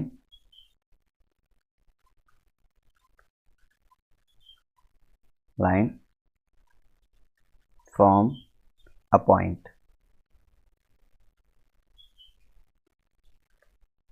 बात समझ में आ गया? तो इसको कैसे समझेंगे? चलो हम इसको एक पॉइंट बता देते हैं। मान लो हम लेट कर लेते हैं, इसको समझना है। कहीं भी कोई पॉइंट समझ में ना आए तो डिस्कस कर लेना, जितना डिस्कस करोगे उतना ही आएगा ना। हम लेट कर लेते हैं, एक पी पॉइंट लेट कर लेते हैं जिसका कोऑर्डिनेट मान लेते हैं अल्फा है, बीटा है और गामा है, ठीक है। बी ए पॉइंट, और ये पॉइंट गिवन होगा तो बी ए गिवन पॉइंट बोल सकते हैं, क्योंकि ये पॉइंट आपको क्या होगा, गिवन होगा, तो बी ए गिवन पॉइंट। बोलो समझ में आ रहा है? एंड आपको एक मान लो इक्वेशन लेट कर लेना है, क्योंकि एक लाइन इक्वेशन लेट कर लेना है, क्योंकि लाइन से भी बताना है, तो हमने लेट कर लिया है एक लाइन का इक्वेशन। तो लाइन का इक्वेशन क्या लेट कर लेते हैं कि x माइनस x1, क्योंकि अल्फा बीटा गामा तो लेट कर लिया पहले, x minus x1 upon A, y minus y1 upon B, z minus z1 upon C. हमने एक लेट कर लिया ना, ये गिवन लाइन हो गई। ये क्या हो गई? गिवन लाइन हो गई। हमने लेट कर लिया कोई लाइन हो गई, ठीक है। तो अब मुझे बताना है perpendicular distance from A point, from A line, sorry of A line from A point. बताओ क्या होगा? परपेंडिकुलर डिस्टेंस मल्टीप्लाई जैसे पहले यहाँ से इससे जगह पॉइंट निकालेंगे, इसको लैम्डा मान के जैसे कर ले, जो किसको क्या? लैम्डा वो लाइन जो दी गई है एक्स के फॉर्मेट में लैम्डा मान के निकाल ले। हाँ बिल्कुल, वो तो आपको करना, देखो करना पड़ेगा। एक्चुअली में क्या है, ये लाइन हमें दिया गया, तो वो लाइन हमने एज्यूम कर लिया, ये लाइन हमारे पास वो लाइन ये है ना, और वो पॉइंट हमने दिया गया, पॉइंट हमने मान लिया पी पॉइंट हमारे पास ये है, तो अल्फा बीटा और गामा लेट कर लिया। और मुझे चाहिए डिस्टेंस, परपेंडिकुलर डिस्टेंस, तो मुझे ये चाहिए परपेंडिकुलर डिस्टेंस, मुझे ये डिस्टेंस चाहिए, तो यहाँ से लेकर यहाँ तक डिस्टेंस चाहिए, तो उसके लिए मुझे ये पॉइंट पता होना चाहिए। तो हम मान लेते हैं जनरल पॉइंट इसका क्या होता है, हम इस लाइन का जनरल पॉइंट मान लेते हैं क्या होता है, तो ए लैम्डा प्लस x1 हो जाएगा, और बी लैम्डा प्लस y1 हो जाएगा, और सी लैम्डा प्लस z1 हो जाएगा। बोलो कहानी के लिए नहीं क्लियर? ये हमारा लाइन हो गया है ना, ये जनरल पॉइंट हो गया। अब आपको डिस्टेंस बिटवीन टू पॉइंट्स, लेकिन बेटा आप कॉमन सेंस मुझे बताओ, इसका तो मुझे डायरेक्शन रेशियो भी पता है, इसका डायरेक्शन रेशियो क्या है, ए बी और सी, क्योंकि ऐसे डिस्टेंस निकाल दोगे तो निकलेगा तो है नहीं, क्योंकि लैम्डा अननोन हो जाएगा। लैम्डा क्या जुड़ा हुआ है, अननोन, तो डिस्टेंस बिटवीन टू पॉइंट्स लगाओगे निकल आएगा क्या, नहीं निकल आएगा, तो फिर क्या करेंगे, डायरेक्शन कोसाइन निकालने होंगे। देखो तो इसका डायरेक्शन रेशियो मुझे पता है, इस लाइन का मुझे डायरेक्शन रेशियो पता है, कुछ देर के एज्यूम करो ये भी तो एक लाइन हुआ ना, ये भी क्या हुआ, एक लाइन हुआ, तो इसका भी डायरेक्शन रेशियो निकल आएगा नहीं निकल आएगा, तो इसका डायरेक्शन रेशियो कैसे निकालेंगे, क्योंकि ये पॉइंट पता चल गया। तो मान लो ये x1 y1 z1, एक मान लो x2 y2 z2, तो क्या होता है x2 - x1 y2 - y1 z2 - z1, तो इससे हमारा इसका डायरेक्शन रेशियो निकल आएगा नहीं निकल आएगा, क्या निकल आएगा, डायरेक्शन रेशियो निकल आएगा। बोलो ठीक है। अब क्योंकि इसका डायरेक्शन रेशियो इसके डायरेक्शन रेशियो के क्या है, परपेंडिकुलर है, तो ये मान लो वेक्टर हो गए और दोनों परपेंडिकुलर हो गए, और परपेंडिकुलर है तो हम क्या कह सकते हैं कि इन दोनों डायरेक्शन रेशियो का जो डॉट बनेगा वो इक्वल 0 हो जाएगा। और जैसे इन दोनों डायरेक्शन रेशियो को हम डॉट करा देंगे और कर देंगे इक्वल 0, किसका, इसका डायरेक्शन रेशियो एबीसी है, और इसका डायरेक्शन रेशियो जो भी आएगा उसका क्या करा देंगे, डॉट कराएंगे, तो वैल्यू क्या हो जाएगी, इक्वल 0 हो जाएगी। और जैसे ही वैल्यू बेटा इक्वल 0 की होती है तो यहां से निकल के आएगा लैम्डा, क्या निकल के आएगा, लैम्डा। पहला फाइंड आउट करेंगे क्या, लैम्डा, और जैसे लैम्डा मान निकल के आया, लैम्डा उठा के पुट कर देंगे इसमें, तो वो पॉइंट निकल के आएगा जहां पे वो परपेंडिकुलर हो रहा है। तो कहीं कहीं क्वेश्चन ये भी बन सकता है कि इस पॉइंट पे परपेंडिकुलर, जिस लाइन पे परपेंडिकुलर है वो पॉइंट निकालो, तो वो पॉइंट तो निकल ही आया है ना, बेस पॉइंट बोल गया। परपेंडिकुलर का कौन सा पॉइंट है, ये बेस पॉइंट है, हिंदी में पाद बिंदु बोलते हैं, है ना, वो पॉइंट निकल आया। अब हमें चाहिए डिस्टेंस, तो डिस्टेंस बिटवीन टू पॉइंट्स लगा देंगे तो डिस्टेंस भी निकल आएगा। जैसे इसका एबीसी हो गया नीचे वाले का, हाँ वो तो ये दिया जाएगा, जो यहाँ होगा वही उसका डायरेक्शन रेशियो हो जाएगा। ये जो भैया ये अल्फा बीटा गामा है, वो पॉइंट आपको गिवन होगा कि जहां से आपको तो परपेंडिकुलर ABC डिस्टेंस इस निकालना लाइन है। का है ना, तो कोई पॉइंट तो दिया गया नहीं, मतलब जैसे ये मतलब कहना कि शायद जरूरी नहीं वही पॉइंट पर हो। क्यों, मतलब जरूरी नहीं, जरूरी क्यों नहीं है, ये जो जनरल पॉइंट हमने निकाला है, नहीं ये पॉइंट तो होगा, हाँ ये जो आपने मतलब इसका हो किया है, ये क्या? वाले और ये उस वाले एबीसी मतलब और अल्फा बीटा गामा के बीच में जो आप डायरेक्शन रेशियो निकाला है, हाँ वो मतलब कैसे? भाई ये पॉइंट हमारा जनरल निकला ना, हाँ, ये जनरल पॉइंट ये कहीं भी हो सकता है, हाँ ये वाला तो लैम्डा चेंज करते रहोगे। अब क्योंकि मैं इन दोनों को डायरेक्शन रेशियो निकाला, तो इस लाइन का डायरेक्शन रेशियो आया है, ये जो आएगा इस लाइन का डायरेक्शन रेशियो आएगा, इस लाइन का, ये वाली लाइन का, उस पॉइंट से एबीसी से थप्पड़ मार दूंगा मैं तुम्हें। मतलब एबीसी और अल्फा एबीसी से कोई मतलब नहीं है यहाँ पे, एबीसी इस लाइन का डायरेक्शन रेशियो है, एबीसी इस लाइन का डायरेक्शन रेशियो, एबीसी से कोई मतलब नहीं है इसमें, एबीसी एक इससे कोई मतलब ही नहीं इस लाइन से, एबीसी इस लाइन का डायरेक्शन रेशियो, बात को समझो। हमें इस लाइन का डायरेक्शन रेशियो निकालने के लिए हमें इसकी और इसकी सहायता लेनी पड़ेगी, जी समझ गए, समझ में आई ना, इतनी देर से वही तो समझा रहे हैं, इस पॉइंट की और इस पॉइंट की सहायता लेनी पड़ेगी। तो इसको इन दोनों को अगर माइनस करेंगे, माना इसको x1 हमने बोला, इसको x1 मान लो, इसको x2 मान लो, सॉरी y1 मान लो, इसको z1 मान लो, और इसको x2 y2 z2 मान लो, तो x2 - x1 y2 - y1 z2 - z1, ये मैंने फार्मूला बताया तो था ही डायरेक्शन रेशियो का, समझ में नहीं आ रहा है। तो इससे हम निकालेंगे डायरेक्शन रेशियो, और जो डायरेक्शन रेशियो आएंगे वो लैम्डा के फॉर्मेट में, तभी तो लैम्डा के फॉर्मेट में आएंगे, तभी लैम्डा के फॉर्मेट में आएंगे, और इन दोनों को डॉट कराओगे तभी तो यहाँ लैम्डा की वैल्यू निकल के आएगी, हैं? अभी भी डाउट है, क्लियर हो गया ना, वही चीज। तो अब इससे बेस भी हमारे कुछ क्वेश्चन बनेंगे, चलो हम उनको समझते हैं, आगे बढ़ जाएं।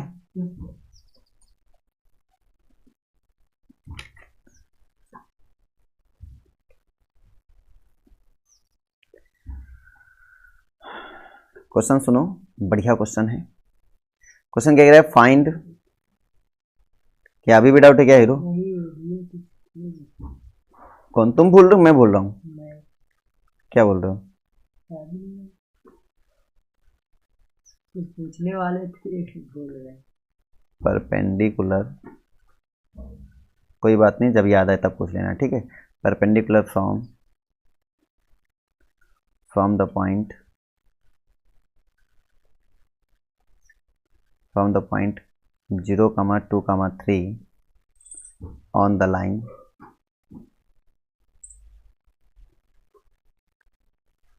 line x plus 3 upon 5 is equal to y minus 1 upon 2 is equal to z plus 4 upon 3, ठीक है। also find the length of perpendicular, foot मतलब पॉइंट निकालना, परपेंडिकुलर। अभी तो मैंने बोला तो फुट ऑफ द पॉइंट का मतलब क्या हुआ, पाद बिंदु, जिसको हिंदी में बोला मैंने, है ना। चलिए सॉल्व करिए।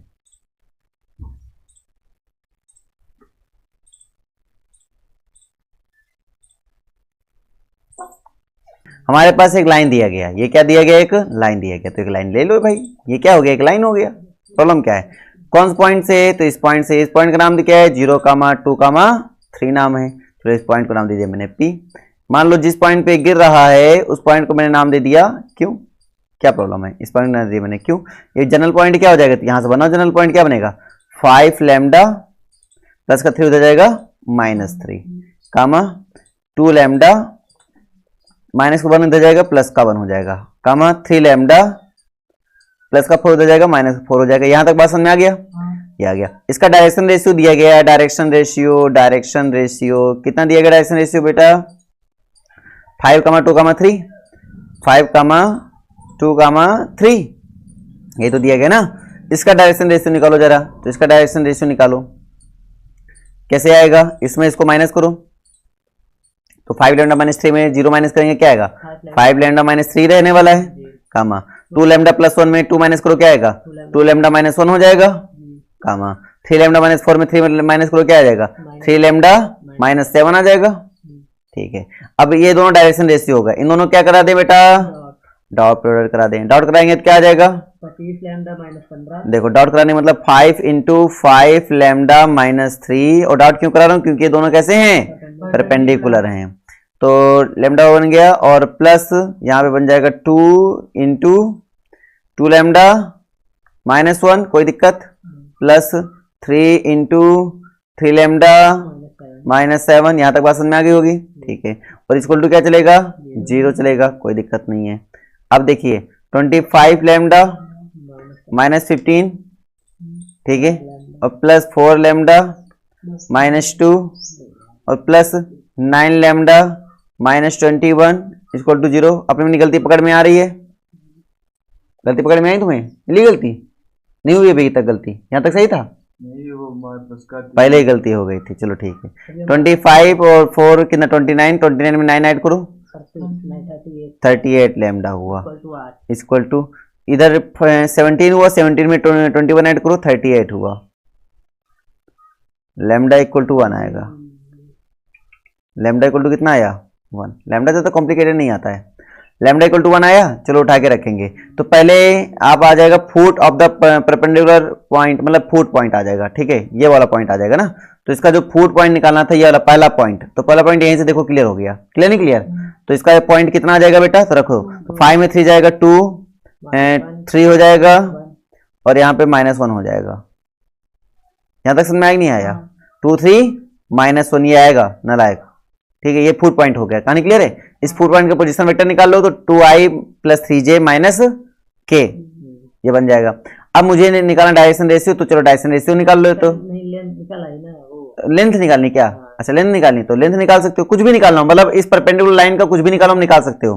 अब इस परपेंडिकुलर लाइन भी निकाल सकते हो, ये बात नहीं समझे, तो कुछ भी निकाल सकते हो। चलो मैं निकाल के दिखा रहा हूँ, क्या मैं निकाल के दिखा रहा हूँ, लेंथ। तो डिस्टेंस बिटवीन 2 पॉइंट्स, तो हमें PQ चाहिए, तो PQ के लिए क्या करेंगे, डिस्टेंस बिटवीन 2 पॉइंट्स लगाइए, तो 2 जा 4, 3 में 2 माइनस करो 1, 1 का स्क्वायर करो 1, -1 3 -4 -4 का स्क्वायर कर दो 16, 21, रूल 21 आपका answer.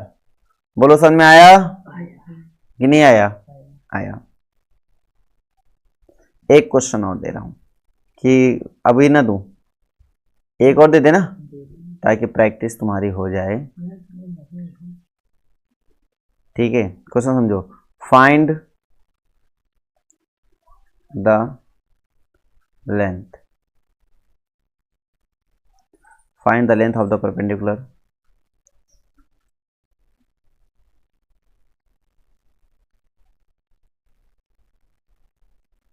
from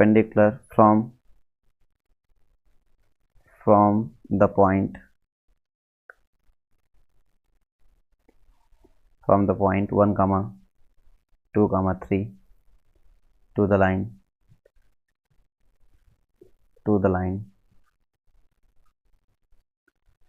line x minus 6/3 equal to y minus 7/2 equal to z minus 7/-2। ठीक है, चलो सॉल्व करो।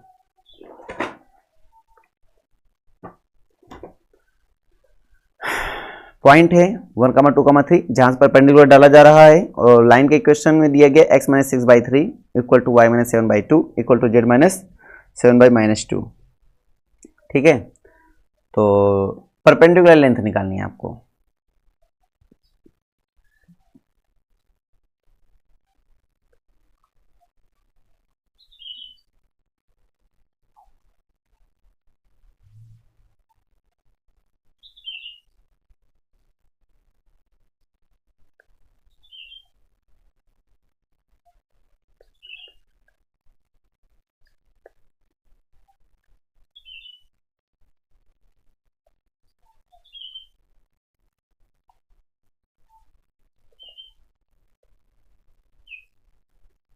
चलो सॉल्व करो।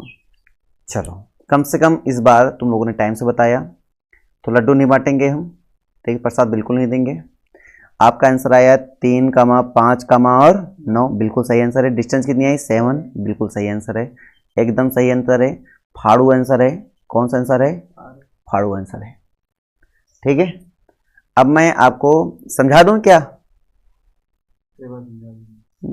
एक हम कितनी बार समझा चुके हैं? ये एक बार की बात कर रहे हैं यार, क्या बात कर दी तुमने?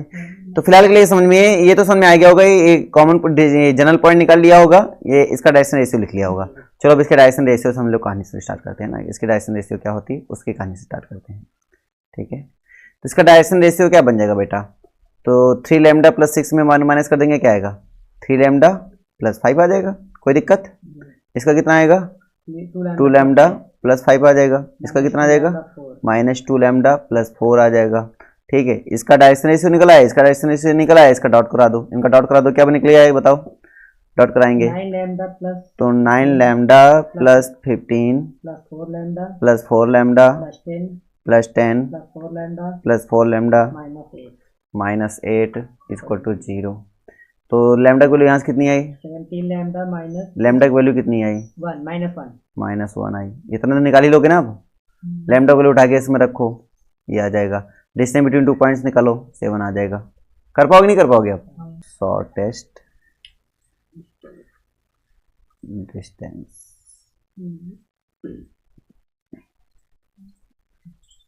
देखो, शॉर्टेज डिस्टेंस पढ़ने से पहले हमें पढ़ना पड़ेगा skew lines. Skew lines actually में क्या होती हैं? उस lines neither parallel nor intersecting.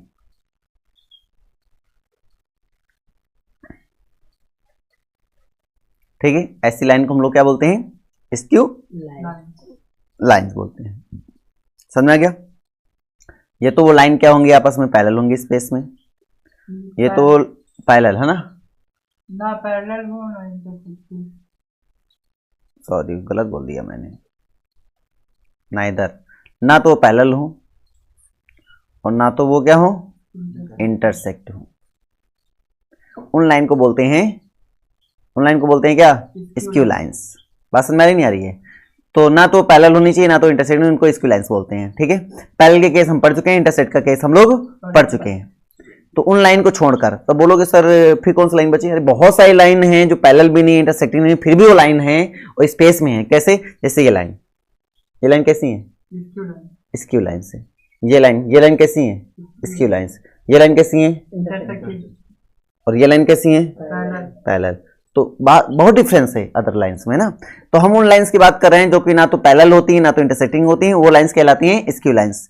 ठीक है, तो बात सबको समझ में आएगी नहीं आएगी? तो हम पहले कोई स्क्यू लाइंस ले लेते हैं, कोई भी स्क्यू लाइन ले लेते हैं, स्क्यू लाइंस ले लेते हैं और उनका शॉर्टेज डिस्टेंस निकालते हैं, एचडी निकालते हैं।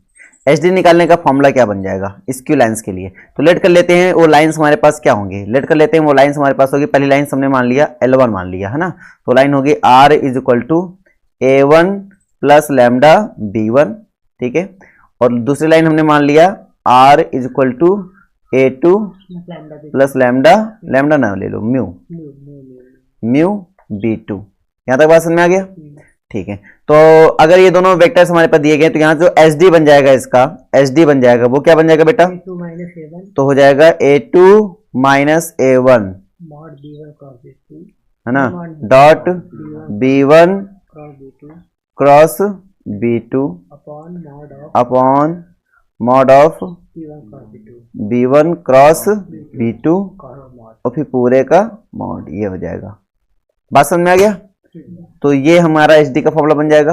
और अगर हम बात कर रहे हैं पैरेलल लाइंस हैं सर, अगर स्क्यू लाइंस नहीं है, कैसी लाइन है हमारे पास? पैरेलल लाइन है, लाइंस है। देखो हमने लाइन को डिवाइड कर लिया, एक तो स्क्यू लाइन में डिवाइड कर लिया, एक पैरेलल लाइन में डिवाइड कर लिया, एक इंटरसेक्टिंग लाइन में डिवाइड कर लिया ना। अगर पैरेलल लाइन हो गई तो इसका मतलब, पैरेलल का मतलब क्या हुआ? पैरेलल का मतलब हुआ जो भी हमारा अलग अलग वो सेम डायरेक्शन में होगा, सेम डायरेक्शन मतलब सेम हो जाएगा। तो सेम हो जाएगा, उसके लिए हमारे शॉर्टेज डिस्टेंस क्या हो जाएगा पहले लाइन के लिए? तो पहले R पहले लाइन मान लो क्या हो जाएगा, L1 इक्वल टू क्या हो जाएगा, R equal to A1 plus lambda B और L2 इक्वल टू क्या हो जाएगा, R इक्वल टू A2 और प्लस म्यू B। कांस्टेंट का अंतर होगा, बाकी दोनों सेम होंगे। किसी न किसी कांस्टेंट में अंतर होगा, बाकी दोनों क्या होंगे? सेम होंगे। तो ऐसे में हम बोलेंगे कि भाई शॉर्टेज डिस्टेंस हमारे पास क्या बन जाएगा? शॉर्टेज डिस्टेंस बन जाएगा A2 माइनस A1, ठीक है, cross B upon mod of B और पूरे का मॉड। ये बात समझ में आया नहीं आया? बोलो, क्या डाउट है क्या हीरो? उसमें डॉट होता है, यहाँ क्रॉस आ जाता है। हाँ, तभी तो बन पाएगा, नहीं बन कैसे पाएगा? ठीक है, और अगर इंटरसेक्टिंग आ गया तो इंटरसेक्टिंग आ गया, इंटरसेक्टिंग आएगा तो दिखने में तो इसकी जैसी होंगी है ना, तो उसका लेकिन शॉर्टेज डिस्टेंस जो होगा वो क्या हो जाएगा? जीरो हो जाएगा। इंटरसेक्टिंग में शॉर्टेज डिस्टेंस क्या हो जाता है? जीरो हो जाता है। इंटरसेक्टिंग लाइन जब होगी उनमें शॉर्टेज डिस्टेंस हमारा जीरो हो जाएगा। पैरेलल लाइंस में शॉर्टेज डिस्टेंस हमारा ये हो जाएगा और स्क्यू लाइंस में हमारे पास जो डिस्टेंस होगा वो हमारे पास शॉर्टेज डिस्टेंस ये हो जाएगा। परपेंडिकुलर भी तो इंटरसेक्ट कर रहा है ना, मान लो, ठीक है, इंटरसेक्ट जहां कर रहा है, जहां इंटरसेक्ट लग गया वहां पे परपेंडिकुलर कोई वो होता है क्या कंडीशन, वो अलग हो जाती है। यहाँ लाइन को 3 कैटेगरी में रखा। एक आपने फॉर्मूला पूछा था ना, A2 minus A1 dot B1 cross B2 equal to 0। A2 minus A1 dot B1 cross B2 equal to 0। Shortest distance, तो हाँ ये भी शॉर्टेज डिस्टेंस 0 इंटरसेक्टिंग बन जाएगा। यही था। हाँ, इंटरसेक्टिंग बन जाएगा। नहीं सुनाई क्या बात आगे ना? हम बहुत कुछ पूछते हैं बेटा, ये पूछा तो होगा, ये पूछा होगा, इंटरसेक्टिंग बन गया। जी भैया, बस समझ में आ गया नहीं आ गया? कोई डाउट मुझे नहीं लगता होना चाहिए। ये है क्वेश्चन लिए जाएंगे 1-2 है ना।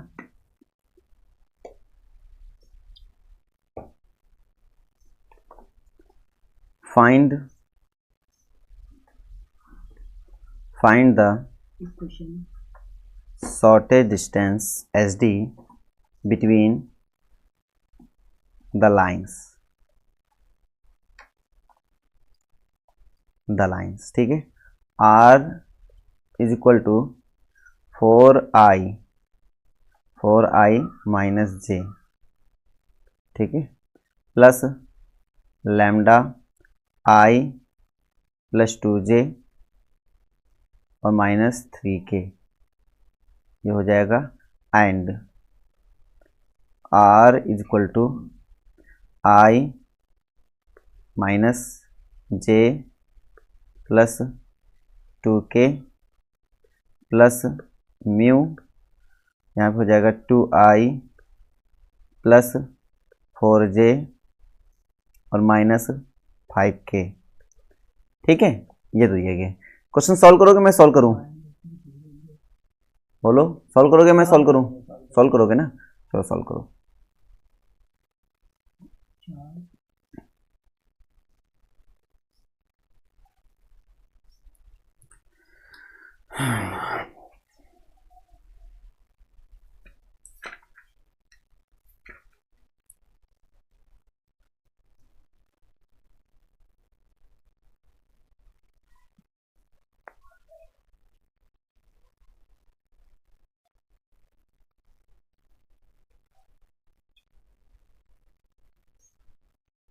Six by under root 5, 6 upon under root 5 सही है, 6.5 ठीक है। देखो ये बन जाएगा हमारे पास A1, ये बन जाएगा हमारे पास B1, ये बन जाएगा हमारे पास A2, ये बन जाएगा हमारे पास B2। फॉर्मूला क्या होता है? फॉर्मूला होता है A2 माइनस A1। पहले निकालेंगे अपन ना, पहले A2 माइनस A1 निकालेंगे। चलो ध्यान दो इधर, I minus J plus 2K और माइनस A1 हमारे पास क्या है? 4I minus J। चलो माइनस करो, इसमें क्या आ जाएगा? माइनस 3I, ठीक है, और प्लस 2K। बात समझ में आ गया? अब हमारे पास क्या है? ये तो निकल आया, ठीक है। अब हमें निकालना है B1 क्रॉस B2, तो B1 क्रॉस B2 निकाल लेते हैं। चलो वो निकालते हैं। I J K, I का कोफिशिएंट इसमें क्या है? 1 2 3 माइनस है ना, तो 1 2 माइनस 3 हो जाएगा। यहाँ पे हमारे पास क्या है? 2 4 माइनस 5, 2 4 माइनस 5 हो जाएगा, ठीक है। अब अपन क्या करेंगे? I ले लेंगे तो ढक देंगे, इसका क्रॉस मल्टीप्लाई कर लेंगे, तो क्या बन जाएगा बताइए? माइनस 10 और प्लस 12, ठीक है। और माइनस J ले लेंगे तो क्या हो जाएगा अपने पास? माइनस 5 और प्लस 6 हो जाएगा, और प्लस K ले लेंगे अपने पास से क्या आ जाएगा? 4 माइनस 4, ये हो जाएगा। तो यहाँ से क्या बन जाएगा बेटा? 2I बन जाएगा, फिर प्लस माइनस J बन जाएगा, माइनस J बन जाएगा, है ना। और यहाँ पे क्या बन जाएगा? 0K। तो 0K लिखने की क्या जरूरत है, ऐसे लिख देते हैं, कोई दिक्कत? ठीक है, अब हमने जो लिख दिया वही सही है। माइनस 5 प्लस 6 बनेगा ना, तो यहाँ माइनस ना प्लस माइनस, यहाँ तक समझ नहीं आया? ठीक है, तो अब अपन क्या करेंगे? SD लिखेंगे। हमने पहले बोल दिया, जो हमने लिख दिया वो फाइनल है। अब तुम ढूंढो अपना जो भी कर रहे हो ना, तो ठीक है। A2 माइनस A1 इनका डॉट करा दो, इनका डॉट कराएंगे तो क्या बनेगा? फॉर्मूला बराबर नहीं लिख रहा हूँ मैं, सीधे करा रहा हूँ। इनका डॉट कराओ, क्या बनेगा? माइनस 6, बाकी 0 हो जाएगा, कोई मतलब नहीं। अपॉन इधर बात करेंगे तो इसका मॉड करेंगे, इसका मॉड करेंगे, अंडर रूट क्या हो जाएगा? 5 हो जाएगा, ठीक है। तो आपका रिजल्ट क्या आ जाएगा? 6/√5 हो जाएगा यूनिट। अब बोलो समझ में आया कि नहीं आया? और भी क्वेश्चन कराऊं क्या? कर लोगे कि नहीं कर पाओगे? एक पैनल का भी कर दीजिए। एक पैनल का भी करा दें, चलो पैनल का भी करा देते हैं।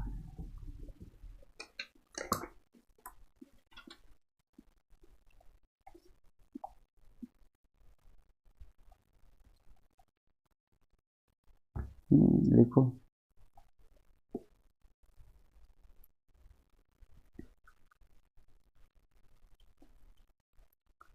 R is equal to I plus 2J plus 3K plus lambda 2I plus 3J plus 4K plus 4K, ठीक है, ये हो गया। उसके बाद R is equal to 2I plus 4J, ठीक है, प्लस 5K प्लस म्यू, यहाँ पे आएगा 4i, ठीक है 4i और प्लस 6j और प्लस 8k। चलिए ट्राई करिए इसको।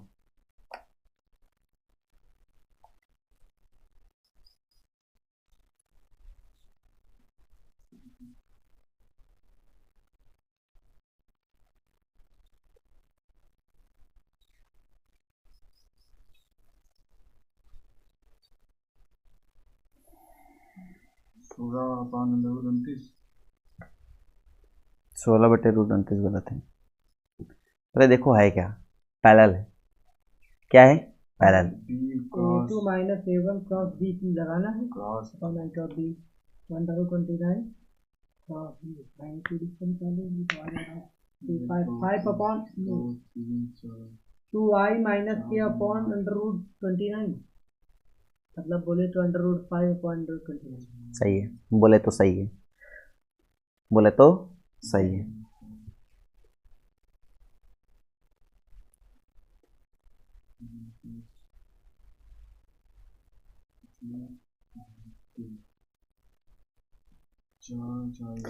अरे भाई देखो ध्यान से, कॉमन सेंस लगाओ। अगर मैं इसमें 2 ले लूँ कॉमन, क्या ले लूँ इसमें? 2 ले लूँ कॉमन, तो ये 2 ले लूँगा कॉमन तो क्या बनेगा? 2 म्यू वजह नहीं हो जाएगा? वजह क्या लिख देंगे? 2i plus 3j plus 8k। Clear है? वैसा सेम, और 2 म्यू को म्यू डैश नाम दे दें। तो ध्यान से देखो, ये दोनों सेम हुआ कि नहीं हुआ? पहले बताओ। दोनों सेम हो गया। दोनों सेम होने का मतलब ये कैसे हो गए? पैरेलल हो गए। कैसे हो गए भाई? पैरेलल हो गए। और अगर ये पैरेलल हो गए तो हमारे पास केस क्या होता है? A2 minus A1। तो करा दीजिए, चाहे A2 माइनस A1 करो, चाहे A1 माइनस A2 करा दो, कोई फर्क नहीं पड़ने वाला। फर्क पड़ेगा क्या?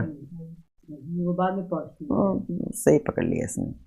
मॉडल लगा है तो लास्ट में पॉजिटिव होना है, कोई फर्क नहीं पड़ने वाला। तो मैं सीधे ये कह देता हूं कि HD का जो फॉर्मूला बन जाएगा वो बन जाएगा A2 माइनस A1, ठीक है, और क्रॉस कर दिया जाएगा B के साथ और मॉडुलस कर दिया जाएगा B के साथ, ठीक है, कहानी आ जाएगी। तो इसका पहले इसका हम करा देते हैं। A2 माइनस A1 करो जल्दी से बेटा। तो माइनस सॉरी I लिख लो, प्लस 2j लिख लो, कहानी क्लियर हो रही है, और प्लस 2k। तुम बेटा उड़ाओगे मेरे हाथों से किसी दिन, हम बहुत तेगड़ा मारेंगे तुम्हें हम। लिखा सही है तो गलत क्यों बोल रहे हो? और B लिख लो, B क्या लिखोगे? 2i लिखोगे, B वाला नहीं लिखोगे, ये वाला लिखोगे ना। 2i लिखोगे और प्लस 3j और प्लस 4k। अब बोलो सर हम ये वाला लिखेंगे। अरे तुम यही लिख लेना, आंसर आएगा, वही आएगा, सेम आएगा, क्योंकि ऊपर नीचे कॉमन होकर कट जाएगा और आंसर लास्ट में वही आएगा। कोई फर्क पड़ने वाला नहीं। बात समझ में आई? नीचे मॉडुलस करोगे √29, कहानी क्लियर नहीं? क्लियर। ऊपर क्रॉस करके सॉल्व करोगे तो आंसर क्या आ जाएगा? √5, नीचे √29।